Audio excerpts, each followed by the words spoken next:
ಆ ಚಿತ್ಪರಾಪರ ವಸ್ತುವಿನ ಸ್ಮರಿಸಿಕೊಂಡು ಹಣೆ ಮಾಡಿದ್ದು ಇವತ್ತಿನ ದಿವಸ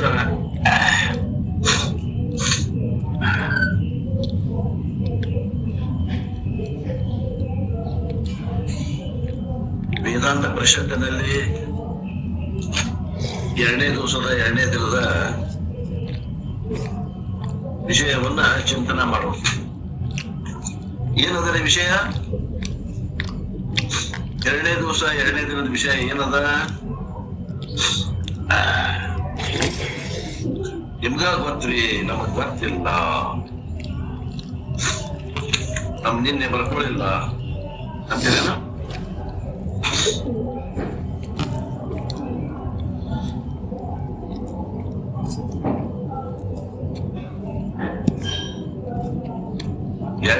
ಎರಡನೇ ವಿಷಯ ಏನದ? ಮಠದಲ್ರಿ. ಮತ್ತೆ ಅದ ರೀ ವೇದಾಂತ ಪರಿಷತ್ತಿಂದ ಮುಗಿಸ್ಬಿಟ್ಟಾರ ನಾವೀಗ ಮೊದಲ. ಆಮೇಲೆ ಎರಡನೇ ವಿಷಯ ನೀವು ಅಂದ್ರೆ ಎಲ್ಲ ಕಾಯ್ಬಿಡ್ಬಿಟ್ಟಿರ್ತೀರಿ, ನಿಮ್ಗಲ್ಲ, ನಾ ಬೇರೆಯವ್ರು ಕೇಳಾಗತ್ತೀನಿ. ಈ ಶಿವಾನಂದರು ಎರಡನೇ ವಿಷಯ ಏನು ಬರೆಸಿದ್ರೆ ನಿನ್ನೆ?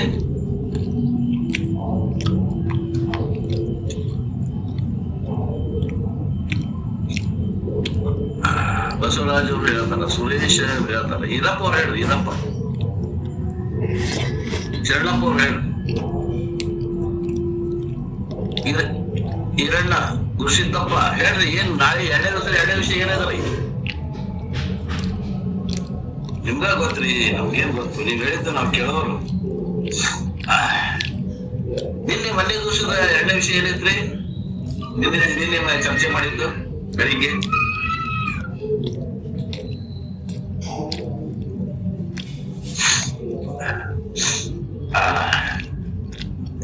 ಶ್ರೀ ಗುರು ವಚನದಿಂದ ಅಧಿಕ ಸುದೆ ಉಂಟೆ ಅಂತ ವಿಷಯ ಐತ್ರಿಪ್ಪ. ಓಂ ನಮಃ ಶಿವಾಯ. ಅದು ಎಲ್ಲಿ ಬರ್ತದ್ರಿ?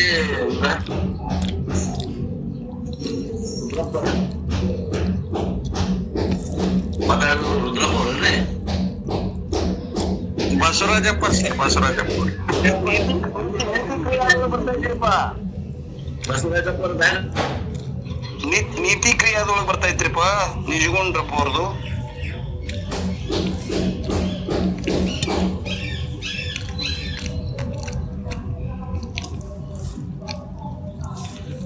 ಅಪ್ಪ ಅವ್ರಿ ಕೇಳಿಸ್ತ್ರಿಪ್ಪ? ನಿಮ್ಗೆ ಕೆಲವು ಮಂದಿ ಏನ ವಿಷಯಗಳನ್ನ ಏನು ನೋಡ್ಬೋದಿಲ್ಲ ಅಂತವ್ರನ್ನ ನನಗೆ ಏನ್ ಸಂಶಯ ಬಂದೈತೆ ಅಂತವ್ರಿಗೆ ಕೇಳಾಗತ್ತೇನ್ರಿಪ್ಪ, ನಿಮ್ಮಂತವ್ರಿಗೆಲ್ಲ ಗುರುವೇ. ಆಯ್ತ್ರಿಪ್ಪ, ನಮಸ್ಕಾರ. ಗುರುಸಿದ್ದಪ್ಪ ಲೆಫ್ಟ್ ಕೇಳುತ್ತೆ, ಬಿಟ್ಟ ಹೋಗ್ಬಿಟ್ರೆ.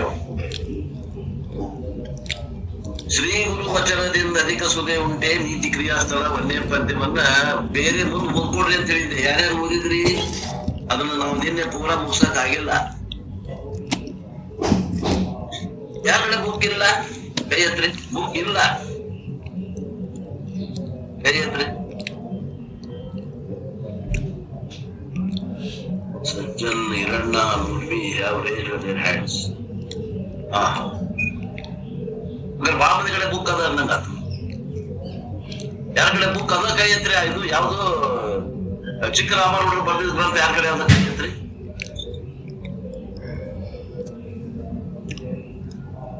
ಸೌರ, ಗಂಗಾಪುರ್, ಸುರೇಶ್,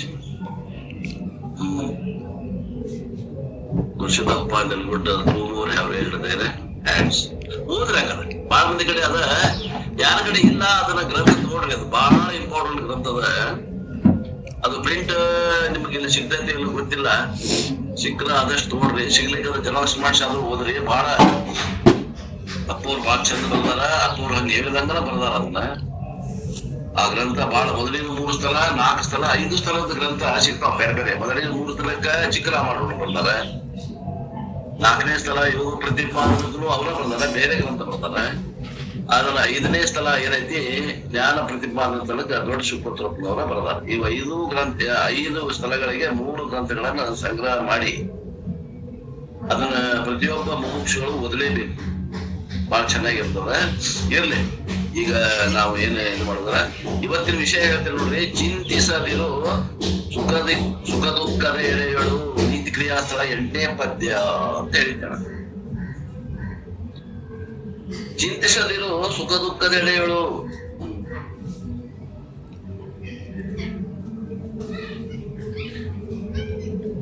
ನೀನು ಇಂತು ತಿಳಿದ ಬಳಿಕ ಎಲೆ ಜೀವನಿ ಅಂತ ಇದ್ದದು ಮುಂದೆ ಪದ್ಯ. ಏನು ತಿಳಿದ ಬಳಿಕ?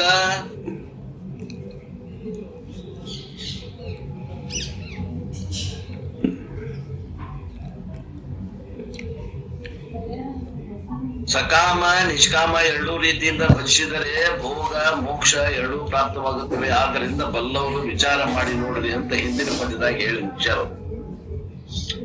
ಹಂಗ ವಿಚಾರ ಮಾಡಿದವರು ಅಂತವ್ರು ತಿಳಿದ ಬಳಿಕ ಸುಖ ದುಃಖದ ಎಡೆಗಳು. ಸುಖ ದುಃಖದ ಅಲ್ರಿ, ದುಃಖದಾಗ ಚಿಂತೆ ಮಾಡ್ತಾರ ಏನ ಸುಖದಾಗ ಚಿಂತೆ ಮಾಡ್ತಾರ? ಯಾರು ಹೇಳ್ತಾರೆ? ಸುಖದಾಗ ಚಿಂತೆ ಮಾಡೋರು ಯಾರು ಅದಾರನ್ರಿ? ದುಃಖಿದ್ದಾಗ ಚಿಂತೆ ಮಾಡ್ತಾರ, ದುಃಖಿದ್ದಾಗ ಮಾಡ್ತಾರ. ಯಾರು ಹೇಳ್ತೀರಿ? ಮಾಡ್ತಾರ ಇಲ್ಲೋ? ಒಂದೇ ಪ್ರಶ್ನೆ. ಸುಖ ಇದ್ದಾಗ ಚಿಂತೆ ಮಾಡ್ತಾರ ಇಲ್ಲೋ? ಮಾಡ್ತಾರ್ರಿ. ಸುಖ ಇದ್ದಾಗ ಮಾಡ್ತಾರ್ರಿ. ಸುಖ ಇದ್ದಾಗ ಮಾಡ್ತಾರೆ. ಹ್ಞೂರಿ. ಯಾಕಂದ್ರ ಇದು ಸುಖ ಮುಗಿತೈತಂತ ಹೇಳಿ ಜೀವನ ಮಾಡ್ತಾರ. ಬರೋಬ್ರಿ ಬರೋಬ್ರಿ. ನೋಡ್ರಿ ಇಲ್ಲೇ ಐತ್ ನೋಡ್ರಿ ರುಚಿ. ಸುಖ ಕೈ ಕೊಡ್ತಂದ್ರ ಹೆಂಗ? ಈಗ MLA ಪದವಿ 5 ವರ್ಷ ಇರ್ತಾನವ, ಮುಗಿಯಾಕ್ ಬಂತ ಚಿಂತೆ ಅಂತೈತಿ. ನಾವು ಗೌರ್ಮೆಂಟ್ ನೌಕರಿ ಇರ್ತೈತಿ 60 ವರ್ಷ, ಮುಗಿಯಾಕ್ ಬಂತಂದ್ರ ಚಿಂತೆ ಅಂತೈತಿ. ಪಗಾರ ಅರ್ಧ ಆಕೈತಿ. ಈಗ ಮುಂದವರಿಗೆ ಪಗಾರ ಪೆನ್ಷನ್ ಇಲ್ಲ. ಪೆನ್ಷನ್ ಇದ್ದಾಗ ಒಂದು ಅರ್ಧ ಪೆನ್ಷನ್ ಕೈ ಸಿಗ್ತಿತ್ತು. ಈಗ ಮುಂದವರಿಗೆ ಪೆನ್ಷನ್ ಇಲ್ಲ ಅಂತಾರ. ಮತ್ತ ಅವ್ರದ್ದು ಹೆಂಗ ಚಿಂತೆ ಅದಲ್ರಿ? ಫುಲ್ ಪಗಾರ ತಗೊಳ್ಳೋರು ಪಗಾರನ ಇಲ್ಲ ಅಂತಂದ್ರೆ ಮತ್ತ ಅವ್ರ ಜೀವನ ಹೆಂಗ್ರಿ? ಸುಖ ಇದ್ದಾಗಲೂ ದುಃಖದ ಬಗ್ಗೆ ಚಿಂತೆ ಮಾಡ್ತಾರೆ. ಯಾಕಂದ್ರ ಅದ್ ಎಷ್ಟು ದಿವಸದಪ್ಪ ಇದು ಸುಖ ಅನ್ನೋದು ಗೊತ್ತೈತೆ ಅವ್ರಿಗೆ. ಅಂತ ಅರ್ಥ ಹಾರ್ಟ್ ಆಫ್ ಹಾರ್ಟ್ ಮನಸ್ಸಿನಾಗ ಇದು ಎಷ್ಟು ದಿವಸದ ಗೊತ್ತಿಲ್ಲ, ನಂಬಿಕೆ ಇಲ್ಲ ಅದ್ರ ಮ್ಯಾಲ. ಆ ಕುರಿತು ಏನ್ ಹೇಳ್ತಾರ ನೋಡಿ ನಿಜಗಳು. ಎಲ್ಲ ಜೀವನೇ ಸುಖ ದುಃಖವೆಲ್ಲವೂ ಪೂರ್ವ ಕರ್ಮದ ಅಧೀನವಾಗಿರುತ್ತದೆ ಎಂದು ತಿಳಿದ ಮೇಲೆ ಪೂರ್ವ ಕರ್ಮದ ಆಧಾರದ ಮ್ಯಾಗ ಸುಖ ದುಃಖಗಳು ಆಗ್ತವ. ಪುಣ್ಯದ ಫಲ ಇತ್ತಂದ್ರೆ ಸುಖನ ಕೊಡ್ತದ, ದುಃಖದ ಫಲ ಇತ್ತಂದ್ರೆ ಇದು ಪಾಪದ ಫಲ ಇತ್ತಂದ್ರೆ ದುಃಖವನ್ನ ಕೊಡ್ತದ. ಪುಣ್ಯದ ಫಲ ಇದ್ದಾಗ ಸುಖ ಅನುಭವಿಸ್ತೇವೆ, ದುಃಖದ ಫಲ ಬಂದಾಗ ದುಃಖವನ್ನ ಅನುಭವಿಸ್ತೇವೆ. ಸುಖ ದುಃಖಗಳು ಹಗಲು ರಾತ್ರಿ ಅಂತೆ ಒಂದೇ ನಾಣ್ಯದ 2 ಮುಖಗಳು. ಕೇವಲ ಸುಖ ವ್ಯವಹಾರದಾಗ ಇಲ್ಲ, ಕೇವಲ ದುಃಖ ವ್ಯವಹಾರದಾಗ ಇಲ್ಲ. ಸ್ವರೂಪದ ಮಾತ್ರ ಕೇವಲ ಸುಖ ಅದ, ಅಲ್ಲಿ ದುಃಖ ಇಲ್ಲವೇ ಇಲ್ಲ. ಅದಕ್ಕೋಸ್ಕರ ನಾವು ಇಷ್ಟೆಲ್ಲ ಪ್ರಯತ್ನ ಮಾಡಕತ್ತೀವಿ. ಸ್ವರೂಪದ ಸುಖವನ್ನ ಅನುಭವಿಸ್ಬೇಕು. ಆ ಮೋಕ್ಷ ಸ್ಥಿತಿ ಹೆಂಗಿರ್ತದ ಅದನ್ನ ತಿಳ್ಕೋಬೇಕು, ಅದನ್ನ ಅನುಭವಿಸ್ಬೇಕು ಅಂತ ಇಷ್ಟೆಲ್ಲ ಪ್ರಯತ್ನ ನಡೆದ.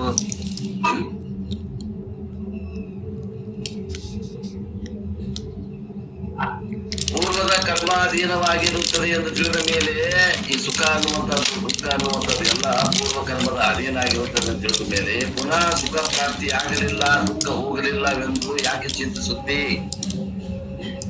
ನಿನ್ ಕೈ ಏನ್ ಇಲ್ಲೇ ಇಲ್ಲ, ಚಿಂತೆ ಯಾಕೆ ಮಾಡ್ತಿ ಅಂತಾರ. ಚಿಂತಿಸದೇ ಇರುವಂತವನಾಗು. ಭಗವಂತನ ಮ್ಯಾಗ ಬಿಟ್ಬಿಡು. ಕರ್ಮಯೋಗ ಅಂದ್ರೆ ಏನ್ರಿ? ಭಗವಂತನ ಮ್ಯಾಗ ಬಿಟ್ಬಿಡು. ಕರ್ಮ ನಮ್ ಕೈಗೈತಿ, ಕರ್ಮಫಲ ಯಾರ ಕೈಗೈತಿ? ಹಿಂಗ ವಿಶ್ಲೇಷಣೆ ಮಾಡ್ಕೊಂಡು ಹೋಗ್ಬೇಕ್ರಿ. ಓದೋದು ಒಂದು ಶೈಲಿ. ಕೈಯಾಗ ಕೂತಿದ್ದವ್ರಿಗೆ ನಾ ಹೆಂಗ್ ಓದಾಕತ್ತೀನಲ್ಲ ಹಂಗ ಓದಿದ್ರೆ ಬಹಳ ಅರ್ಥ ಆಗ್ತದೆ. ಅಲ್ಲಿ ಸಣ್ಣ ಸಣ್ಣ ಪ್ರಶ್ನೆ ಹಾಕೋಬೇಕು ನಾವು ಓದಿದ್ರೆ. ಹಂಗ ಉದ್ದಕ್ಕೆ ಓದಿದ್ರೆ ಏನೂ ಅರ್ಥ ಆಗಲ್ಲ.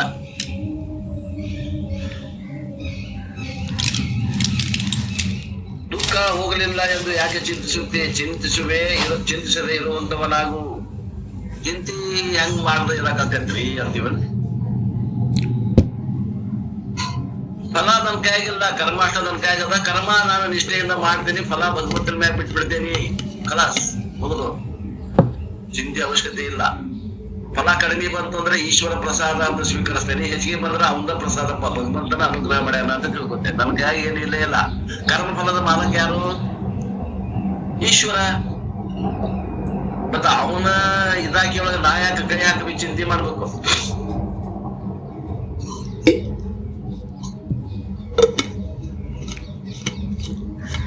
ವ್ಯವಹಾರ ಬಂತು ಅಂದ್ರೆ ದ್ವೈತ ಐತ್ರ ನಾವ್ ಹೇಳ್ತೇವೆ ನೋಡಿದ್ರೆ ನಾವ್ ವೇದಾಂತಿಗಳು ಅದೇವೆ ಅಂತ ತಿಳ್ಕೊಂಡು ಏನೋ ದ್ವೈತ ವ್ಯವಹಾರದಾಗ ಅದ್ವೈತವನ್ನ ಬಳಸೋದಿಲ್ಲ.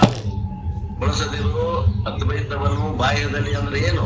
ವ್ಯವಹಾರ ಬಂತು ಅಂದ್ರೆ ಅಲ್ಲಿ ದೇವರು ದೊಡ್ಡವ, ನಾ ಸಣ್ಣವ, ಅವ ಪೂಜನೀಯ, ನಾನು ಪೂಜಕ, ಈ ಭಾವ ಬೇಕೇ ಬೇಕು. ತಿಳ್ಕೊಡ್ರಿ.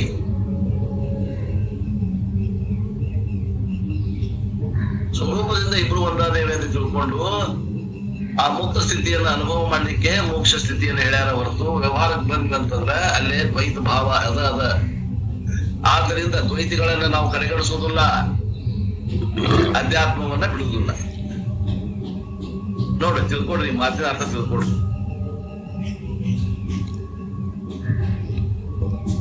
ಚಿಂತಿಸದೇ ಇರುವಂತವನಾಗು. ಸುಖ ಪ್ರಾಪ್ತವಾಗಬೇಕಾದ್ರೆ ಪೂರ್ವ ಪುಣ್ಯವಿಲ್ಲದೆ ಅದು ಪ್ರಾಪ್ತವಾಗುವುದಿಲ್ಲ. ದುಃಖ ನಿವೃತ್ತಿಯಾಗಬೇಕಾದ್ರೆ ಪೂರ್ವ ಜನ್ಮದಲ್ಲಿ ಮಾಡಿದ ಪಾಪ ನಿವೃತ್ತಿಯಾಗಬೇಕು. ಈ ರೀತಿ ಸುಖ ದುಃಖಗಳು ಪೂರ್ವ ಜನ್ಮದಲ್ಲಿ ಮಾಡಿದಂತ ಈ ಪುಣ್ಯ ಪಾಪಗಳನ್ನು ಅವಲಂಬಿಸಿರುತ್ತದೆ ಎಂದು ತಿಳಿದ ಮೇಲೆ ನನಗೆ ಸುಖ ಪ್ರಾಪ್ತವಾಗಲಿ ಎಂದು ಚಿಂತಿಸಿದರೂ ಕೂಡ ಸುಖ ಪ್ರಾಪ್ತವಾಗುವುದಿಲ್ಲ. ದುಃಖ ಹೋಗಲಿ ಎಂದು ಚಿಂತಿಸಿದರೂ ಕೂಡ ಅದು ನಿವೃತ್ತಿ ಆಗುವುದಿಲ್ಲ. ಆ ಕಾರಣದಿಂದ ಬರತಕ್ಕ ಸುಖ ದುಃಖಗಳ ವಿಷಯಕ್ಕಾಗಿ ನೀನು ಚಿಂತಿಸಬೇಡ. ಒಂದೇ ಮಾತು ಹೇಳಿದ್ರು. ಅವು ಬರುವ ಸಮುದ್ರದ ಮ್ಯಾಗ ಆ ತೆರೆಗೆ ಅವು ಬರುವ ಬರಬೇಡ, ತೆರೆದು ಬರುವ ಗಾಳಿ ಭಾಳ ಇತ್ತಂದ್ರ ದೊಡ್ಡ ಅಲೆಗಳ ಬರ್ತಾವ, ಗಾಳಿ ಕಮ್ಮಿ ಇತ್ತಂದ್ರೆ ಸಣ್ಣ ಅಲೆಗಳ ಬರ್ತಾವ. ಒಟ್ಟ ಗಾಳಿ ಇಲ್ಲ ಅಂದ್ರೆ ಯಾವ ಅಲೆಗಳು ಇರುವುದು. ಸುಖ ದುಃಖಗಳು ಅಲೆ ಇದ್ದಂಗ, ಸಮುದ್ರದಾಗ ಅಲೆಗಳಿದ್ದಂಗ. ಸುಖ ನಂತರ ದುಃಖ, ದುಃಖ ನಂತರ ಸುಖ, ಒಂದು ಆದ ನಂತರ ಇನ್ನೊಂದು ಅಲೆ ಹೆಂಗ್ ಬರ್ತಾವೋ ಅವು ಬರುವ. ಅವು ಬಂದ್ರ ಬರವಲ್ವಾಕ ನೀ ಹೆಂಗಿರ್ಬೇಕು ಸುಖದಿಂದ ಇರೋ ಕಲೆಯನ್ನ ಹೇಳಿಕೊಡ್ತದೆ ವೇದಾಂತ. ಇನ್ನು ಸುಖ ಪ್ರಾಪ್ತಿವಾಗಲಿ ಎಂಬುವ ಇಚ್ಛೆ ನಿನಗಿಲ್ಲದಿದ್ದರೂ ಕೂಡ ನಿನಗೆ ಬರ್ತಕ್ಕ ದುಃಖವಿದ್ದರೆ ಅದು ತಾನಾಗಿಯೇ ಬಂದು ಭೋಗವನ್ನು ಕೊಟ್ಟು ಹೋಗುತ್ತದೆ ಎಂಬುದನ್ನು ಈ ಮುಂದಿನ ಪದ್ಯದಿಂದ ಹೇಳುತ್ತಾರೆ. ರೋಗಾದಿಗಳ ಬಾಧೆಗಳು ಬಂದು ತಾವೇ ನೀನಾಗಿ ಎಳಸದಿರಲು ಉಣಿಸುವಂತೆ ರಾಗವಿಲ್ಲದೊಳೆ ಹೋಗದು ನಿನಗಹ ಸುಖ ಹೋಗವು ಇಂತಿದು ನಿಜಬಹುದರಿಂದ. ಈ ರೋಗಾದಿಗಳಾದವ, ಬೇನೆ ಮುಂತಾದವುಗಳು, ಬಾಧೆಗಳು, ಉಪದ್ರವಗಳು ನೀನಾಗಿ ಎಳಸದಿರಲು ಇವುಗಳನ್ನು ಇಚ್ಛೆ ಯಾರು ಮಾಡ್ತಾರೇನ್ರಿ? ನನಗೆ ರೋಗ ಬರ್ಲಿ, ನನಗೆ ದುಃಖದ ಬರ್ಲಿ, ನನಗೆ ತಾಪತ್ರಯಗಳ ಬರ್ಲಿ, ಯಾರು ಬರ್ಲಿ ಅಂತ ಇಚ್ಛಾ ಮಾಡ್ತಾರೇನೋ? ಬರೋದಿಲ್ಲ. ಯಾರು ಇಚ್ಛಾ ಮಾಡೋದಿಲ್ಲ. ಆದ್ರೂ ಅವು ಬರೋದಿಲ್ಲೇನೋ? ಬರ್ತಾವ. ಇಚ್ಛೆ ಮಾಡದೇ ಇದ್ರು ತಾವಾಗಿಯೇ ಬಂದು ನಮಗೆ ಊಟವನ್ನು ಮಾಡಿಸ್ತಾವ ಸುಖ ದುಃಖಗಳು. ಹಾಗೆಯೇ ಇಚ್ಛೆ ಇಲ್ಲದಿದ್ದರೂ ಬರುವಂತಹ ನಿನಗೆ ಪ್ರಾಪ್ತವಾಗತಕ್ಕಂತ ಈ ಆನಂದದ ಸಮೂಹ ಹೋಗದು. ಈ ಪ್ರಕಾರವಾಗಿ ಇದುವೇ ಸತ್ಯವಾಗಿರುವುದರಿಂದ ಹೇಳ್ತಾರೆ ನೋಡಿ ತಾತ್ಪರ್ಯದಾಗ. ಜಗತ್ತಿನಲ್ಲಿ ಜನರು ರೋಗಾದಿಗಳು ನಿಮಗೆ ಬರಲಿ, ನಮಗ ಬರಲಿ, ಅವುಗಳಿಂದ ನಮಗೆ ದುಃಖವಾಗಲಿ ಎಂದು ಯಾರೂ ಕೂಡ ಇಚ್ಛಿಸುವುದಿಲ್ಲ. ಪುನಃ ರೋಗಾದಿಗಳು ನಮಗೆ ಎಂದೂ ಬರಬಾರದು ಮತ್ತು ಅವುಗಳಿಂದ ನಮಗೆ ಎಂದೂ ದುಃಖವಾಗಬಾರದು ಎಂದು ಪ್ರತಿಯೊಬ್ಬರು ಇಚ್ಛಿಸುತ್ತಾರೆ. ಹೀಗಿದ್ದರೂ ಕೂಡ ರೋಗಾದಿಗಳು ತಾವಾಗಿಯೇ ಬಂದು ದುಃಖವನ್ನು ಕೊಟ್ಟು ಹೋಗುತ್ತವೆ ಹೊರತು ಅದರಂತೆ ನಿನಗೆ ಸುಖದ ಇಚ್ಛೆ ಇಲ್ಲದಿದ್ದರೂ ನಿನಗೆ ಬರತಕ್ಕಂತ ಸುಖದ ಸಮೂಹ ಇದ್ದರೆ ಅದು ಎಂದೂ ಹಾಗೆ ಹೋಗುವುದಿಲ್ಲ. ಅವಶ್ಯವಾಗಿ ಅದು ಬಂದು ಭೋಗ ಪಟ್ಟು ಹೋಗುತ್ತದೆ.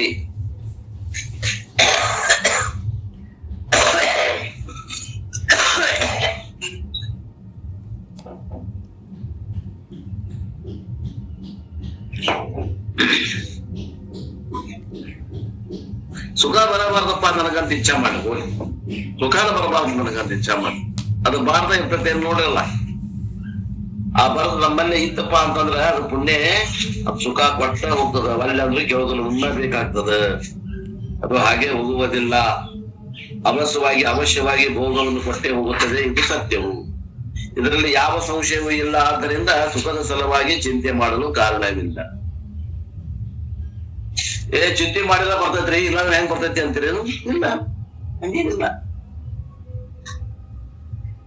ಪುಣ್ಯದ ಫಲ ಇತ್ತಂದ್ರೆ ಸುಖ ಕೊಟ್ಟೆ ಹೋಗ್ತದ, ಪಾಪದ ಫಲ ಇತ್ತಂದ್ರೆ ದುಃಖ ಕೊಟ್ಟೆ ಹೋಗ್ತದ. ನೀ ಬಯಸದೇನು, ನೀನು ಬೈಕಿ ಮ್ಯಾಗ ಏನು ಅವಲಂಬನೆ ಇಲ್ಲ.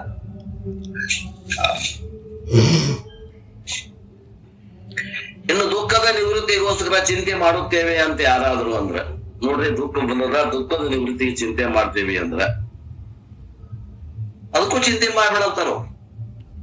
ಇನ್ನು ಮುಂದೆ ಏನದವೋ ಏನೋ, ನಾಳೆ ನಾಡ್ದ ಅಥವಾ ಈಗ ಸದ್ಯ ಇರುವಂತಹ ಚಿಂತೆಗಳು. ಏನು ದುಃಖ ಬಂದದ, ಇದನ್ನು ಕಳ್ಕೋಬೇಕಲ್ಲ. ಈಗ ಇದ್ದಿದ್ವಾಗ್ಲಿ ಅಥವಾ ಮುಂದೆ ಬರುವಂತಹ ದುಃಖಗಳನ್ನ ಕಳ್ಕೋಬೇಕು ಅಂತಂದ್ರ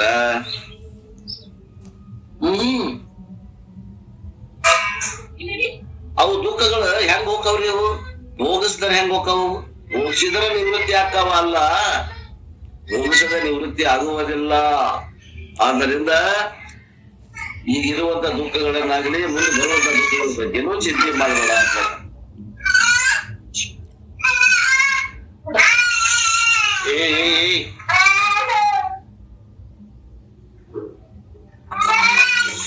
ಎಲ್ಲರ ವಿಚಾರ ಮಾಡೇವೇನ್ರಿ ನಾವು? ಇಷ್ಟು ವಿಚಾರ ನಾವಂತೂ ಮಾಡಿಲ್ರಿಪ್ಪ. ಯಾರ ಮಾಡಿದ್ರ ನಿಮ್ಗೆ ಒಂದು ನಮಸ್ಕಾರಗಳು. ಚಂದ ಹೇಳ್ತಾರ ಅಪ್ಪರು, ದುಃಖದ ನಿವೃತ್ತಿಗೋಸ್ಕರ ಚಿಂತೆ ಮಾಡುತ್ತೇವೆ ಅಂದ್ರೆ ಬರ್ತಕ್ಕ ದುಃಖಗಳು ಭವಿಷ್ಯದ ವಿನ ನಿವೃತ್ತಿ ಆಗುವುದಿಲ್ಲ ಅನ್ನುವುದನ್ನು ಹೇಳ್ತಾರ ನೋಡ್ರಿ. ಬರವುಳ್ಳ ದುಃಖವನ್ನು, ಎರಡನೇ ಪ್ಯಾರ, ಭವಿಷ್ಯದೇ ಬೇರೆ ಪರಿಹಾರವು ಅದಕ್ಕಿಲ್ಲವೆಂಬುದು ಒಂದು ಎಂದೊಡೆ ಬಿರಿದು ಸಾಹಸಿಗಳೆನಿಪ ರಾಮ ನಳ ಪಾಂಡವರು ನೋಯಬೇಕೆ ನೀನದನರಿದು.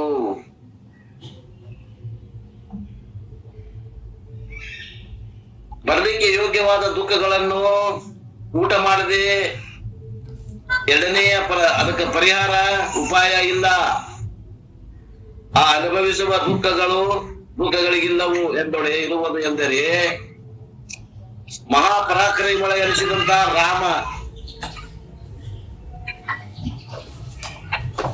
ಕರೆಂಟು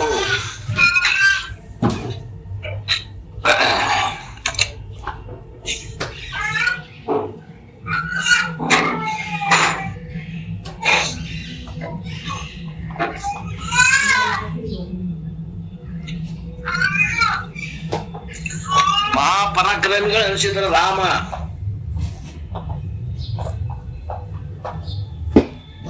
ನಳ ಮಹಾರಾಜ ಪಂಚ ಪಾಂಡವರು ಏನು ಕಾರಣಕ್ಕೆ ಕಷ್ಟಕ್ಕೊಳಗಾದರು ನೀನು ಅದನ್ನು ತಿಳಿದುಕೊಂಡು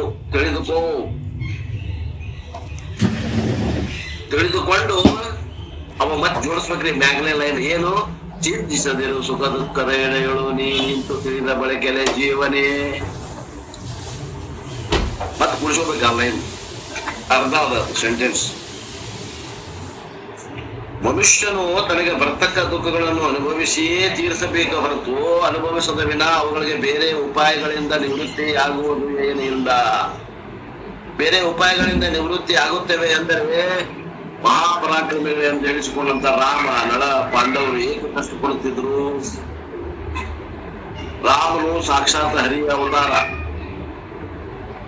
ಸೀತೆಯ ವಿರಹದಿಂದ ದುಃಖವನ್ನು ಹೊಂದುತ್ತಾ ಅರಣ್ಯದಲ್ಲಿ ಪ್ರತಿಯೊಂದು ಗಿಡಕ್ಕೆ ಹಾ ಸೀತಾ ಎಂದು ತೆಕ್ಕೆ ಬೀಳುತ್ತಿದ್ದನಂತೆ.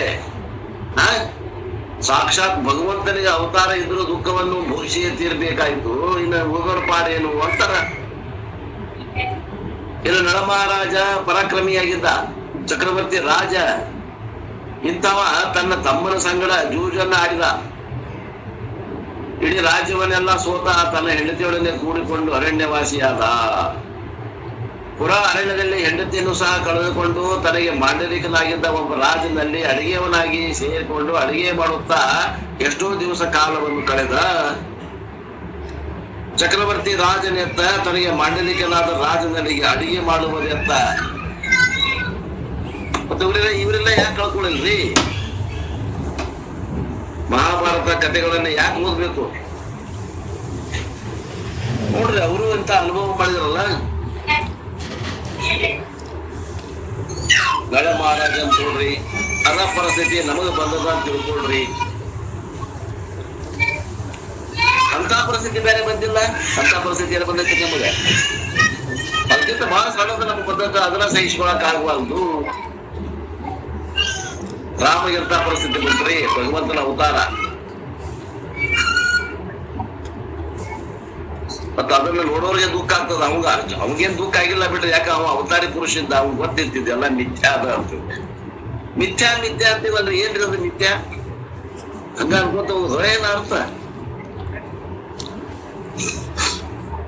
ಖುಷಿ ತೋರಿಕೆ, ಅದು ಇಲ್ಲದೆ ತೋರುವಂತದ್ದು ಅಂತ. ಮಿಥ್ಯಾ ಅಂದ್ರೆ ಕರೆ ಅಲ್ಲ, ಅದು ಸತ್ಯದ ಬುದ್ಧಿ ಕೊಡಬಾರ್ದು. ಅದಕ್ಕೆ ಕಣ್ಣಿಗೆ ಏನ್ ಕಾಣ್ತೈತಲ್ಲ ಅದು ಕಾಣಕೈ ಕೂಡ ಅನ್ಬೇಕು ನಾವು. ಅದು ಅದು ಇದ್ದು ಕಾಣೋದಲ್ಲಪ್ಪ, ಇರದೇ ಕಾಣೋದು ಅಂತ ಅರ್ಥ. ಮಿಥ್ಯಾ ಅಂದ್ರೆ ಏನ್ರಿ? ಯಾವುದು ಇಲ್ಲವೋ ಆದ್ರೂ ಇದ್ದಂತೆ ತೋರುತ್ತದೆಯೋ ಅದು ಮಿಥ್ಯಾ. ಅದಕ್ಕೆ ಸತ್ಯದ ಬುದ್ಧಿ ಕೊಡಬಾರದು.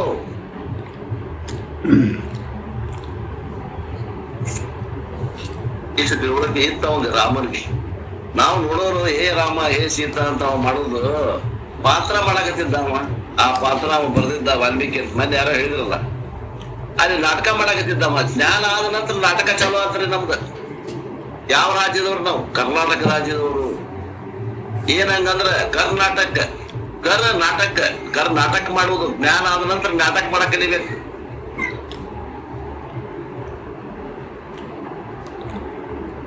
ಸೀತಾನ ಪಾತ್ರ ಮಾಡ್ಯಾನವ. ಸೀತಾ ಅಲ್ಲ, ನಮ್ಮ ಒಳಗಿನ ಬಸಪ್ಪ ಸೀತಾನ ಪಾತ್ರ ಮಾಡ್ಯಾನ. ಅವ್ನ್ ಗೊತ್ತಿದ್ದಿಲ್ಲ, ನಾ ಸೀತಾ ಅಂತ ತಿಳಿದ, ಏನ ಬಸಪ್ಪ ಅಂತ ತಿಳಿದಾನವ.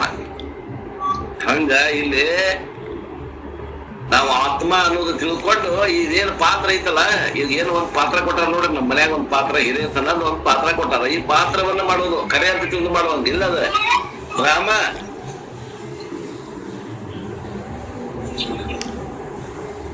ಇದಕ್ಕೆ ಮಿಥ್ಯಾ ಅಂತಾರ. ಮಿಥ್ಯಾದ ಅರ್ಥ ಏನು? ನಾಟಕ ಮಾಡಕತ್ರ ಖರೆ ನಾಟಕ ಮಾಡಕ್ ಕಲಿಬೇಕು ನಾವು. ಇದೆಲ್ಲ ಸುಳ್ಳು ಐತಿ ಜಗತ್ತು. ಈ ಜಗತ್ತು ಅನ್ನುವಂತ ಒಂದು ಸಿನಿಮಾದಾಗ ನಮಗೆ ಈ ಒಂದು ಹಿರಿಯತನ ಕೊಟ್ಟಾರ, ಈ ಪಾತ್ರವನ್ನು ಕೊಟ್ಟಾರ. ಆ ಪಾತ್ರದಾಗ ನಾವು ನೋಡೋರು ಹೆಂಗ ಅಂದ್ರೆ ಅಳ್ಬೇಕು, ಹಂಗ ಪಾತ್ರ ಮಾಡ್ಬೇಕು ನಾವು. ಏನ್ ಪಾತ್ರ ಮಾಡಿದಾರೆ ಅವ ಅನ್ಬೇಕು, ಹಂಗ ಮಾಡ್ಬೇಕು ನಾವು. ಅಳುವುದು ಬಂದ್ರೆ ಹಂಗ ಅಳ್ಬೇಕಲ್ಲ. ನಾವು ಅರ್ಥಂಗ ಮಾಡಿರ್ತೀವಿ, ಅವ್ರು ಏನೇನು ಕುಂತ್ಕೋರು ನಿಜವಾಗಿ ಆಗ್ತಿರ್ಬೇಕು, ಹಂಗ ಪಾತ್ರ ಮಾಡ್ಬೇಕು. ಒಳಗ್ ನಾವ್ ಅಳಬಾರ್ದು. ಪಾತ್ರ ಮಾಡವಾಗ ಈಗ ಅಳುವು ಪಾತ್ರ ಬಂದದ, ಅಳ್ತಾನೇನ ಒಳಗವ ಇಲ್ಲ. ಅವನ್ ನೋಡಿದ್ರೆ ಎಲ್ಲಾರು ಅಳ್ತಾನಿಲ್ಲ, ಹಂಗ ಪಾತ್ರ ಮಾಡ್ತಾನ. ಹಂಗ ಮಾಡಕತ್ತೀವಿ ನಾವು. ನಿತ್ಯ ಅನ್ನೋ ಶಬ್ದದ ಅರ್ಥ ಆಗ್ಬೇಕೆ ಬೇಡ. ಸುಮ್ಮನೆ ನಿತ್ಯ ನಿತ್ಯ ನಿತ್ಯ ನಿತ್ಯ ಅನ್ಕೊಂಡ್ರೆ ಯಥಾರ್ಥ ಜ್ಞಾನ ಯಾವಾಗ ಆಗ್ಬೇಕು? ಯಾವುದು ಇಲ್ಲವೋ ಆದ್ರೂ ಇದ್ದಂತೆ ತೋರುತ್ತದೆಯೋ ಅದು ಮಿಥ್ಯ. ಅದರಲ್ಲಿ ಸತ್ಯತ್ವವನ್ನು ಬುದ್ಧಿ ಕೊಡಬಾರದು. ಇನ್ನು ಪಾಂಡವರು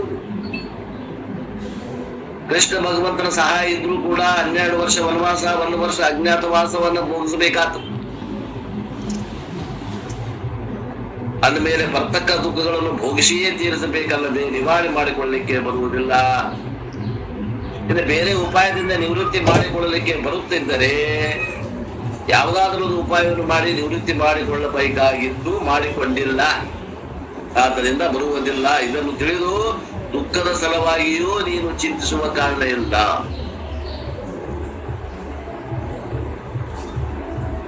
ನಮಗೆ ಜ್ಞಾನ ಆಗ್ಲಿ ಬಿಡ್ರಿ. ಈ ಸುಮ್ಮನೆ ನೀತಿ ಕ್ರಿಯಾಸ್ತ್ರದ ಪದ್ಯಗಳನ್ನ ತಿಳ್ಕೊಂಡ್ರೆ ಬೇಕಾದಷ್ಟು ಆನಂದ ಆಗ್ತದೆ. ಇದೆಲ್ಲ ಪ್ರಾರಂಭಿಕ ಹಂತವು ನೀತಿ ಕ್ರಿಯಾಸ್ತ್ರ. ಕೈವಲ್ಯ ಪದ್ಧತಿ ನಿಜಗುಂಡದ ಪ್ರಮುಖ ಗ್ರಂಥ, ಸ್ವತಂತ್ರ ಗ್ರಂಥ. ಕನ್ನಡದ ಮುಖ್ಯವಾಗಿ ಕಳಕಳಿಯಿಂದ ಬರೆದಿಟ್ಟು ಹೋಗ್ಯಾರ.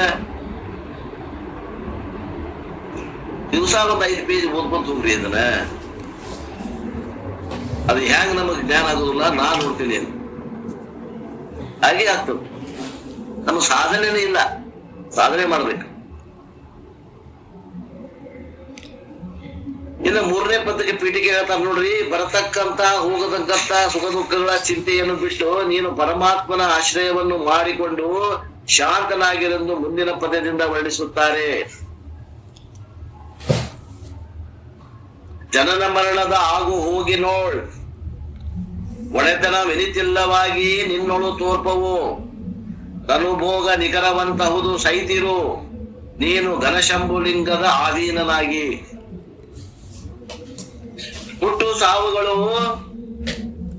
ಬರುವಿಕೆ ಹೋಗುವಿಕೆಗಳಲ್ಲಿ ಸ್ವಾಮಿತ್ವವು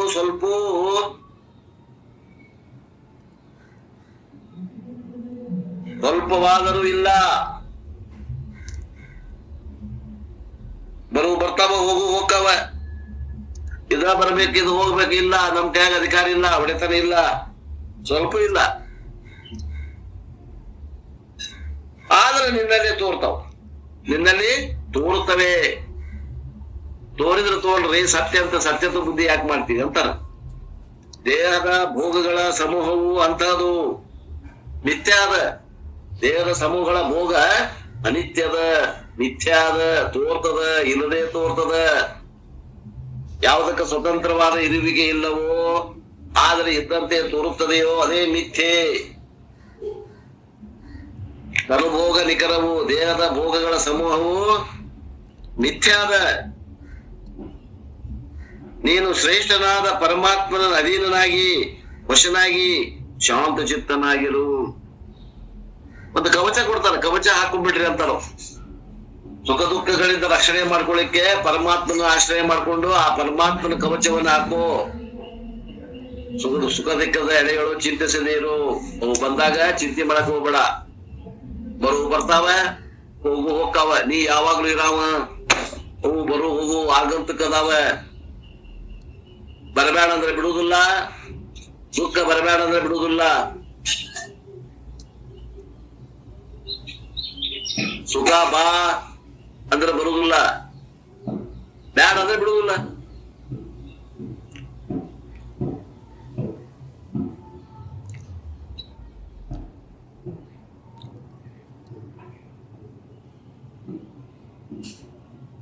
ದುಃಖದ ಫಲ ಸುಖ ಕೊಟ್ಟು ಹೋಗ್ತದ, ಪಾಪ ಕರ್ಮದ ಫಲ ದುಃಖ ಕೊಟ್ಟು ಹೋಗ್ತದ. ಜನನ ಮರಣಗಳು ಶರೀರಕ್ಕೆ ಬರುತ್ತವೆ ಹೋಗುತ್ತವೆ. ಅವುಗಳಲ್ಲಿ ನಿನ್ನ ಸ್ವಾಮಿತ್ವ ಏನೂ ಇಲ್ಲ, ನಿನ್ನ ಕಂಟ್ರೋಲ್ ಏನಿಲ್ರಿ. ಅವು ಇಲ್ಲದಿದ್ದರೂ ಅವು ಹೀಗೆ ಬರುತ್ತವೆ ಹೋಗುತ್ತವೆಯೋ ಅದರಂತೆ ಸುಖ ದುಃಖಗಳು ಬರುತ್ತವೆ ಹೋಗುತ್ತವೆ. ಇದರಲ್ಲಿ ನಿನ್ನ ಕರ್ತವ್ಯ ಎಳ್ಳಷ್ಟು ಇಲ್ಲ. ಇದೆಲ್ಲವೂ ಈಶ್ವರನ ಅಧೀನವಾಗಿರುತ್ತದೆ. ನೀನು ಮಾತ್ರ ಪರಮಾತ್ಮನಲ್ಲಿ ಅನನ್ಯ ಪ್ರೇಮ ಲಕ್ಷಣಾತ್ಮಕ ಭಕ್ತಿಯನ್ನು ಮಾಡುತ್ತಾ ಪರಮಾತ್ಮನ ಆಶ್ರಯವನ್ನು ಮಾಡಿಕೊಂಡು ಶಾಂತನಾಗಿರು.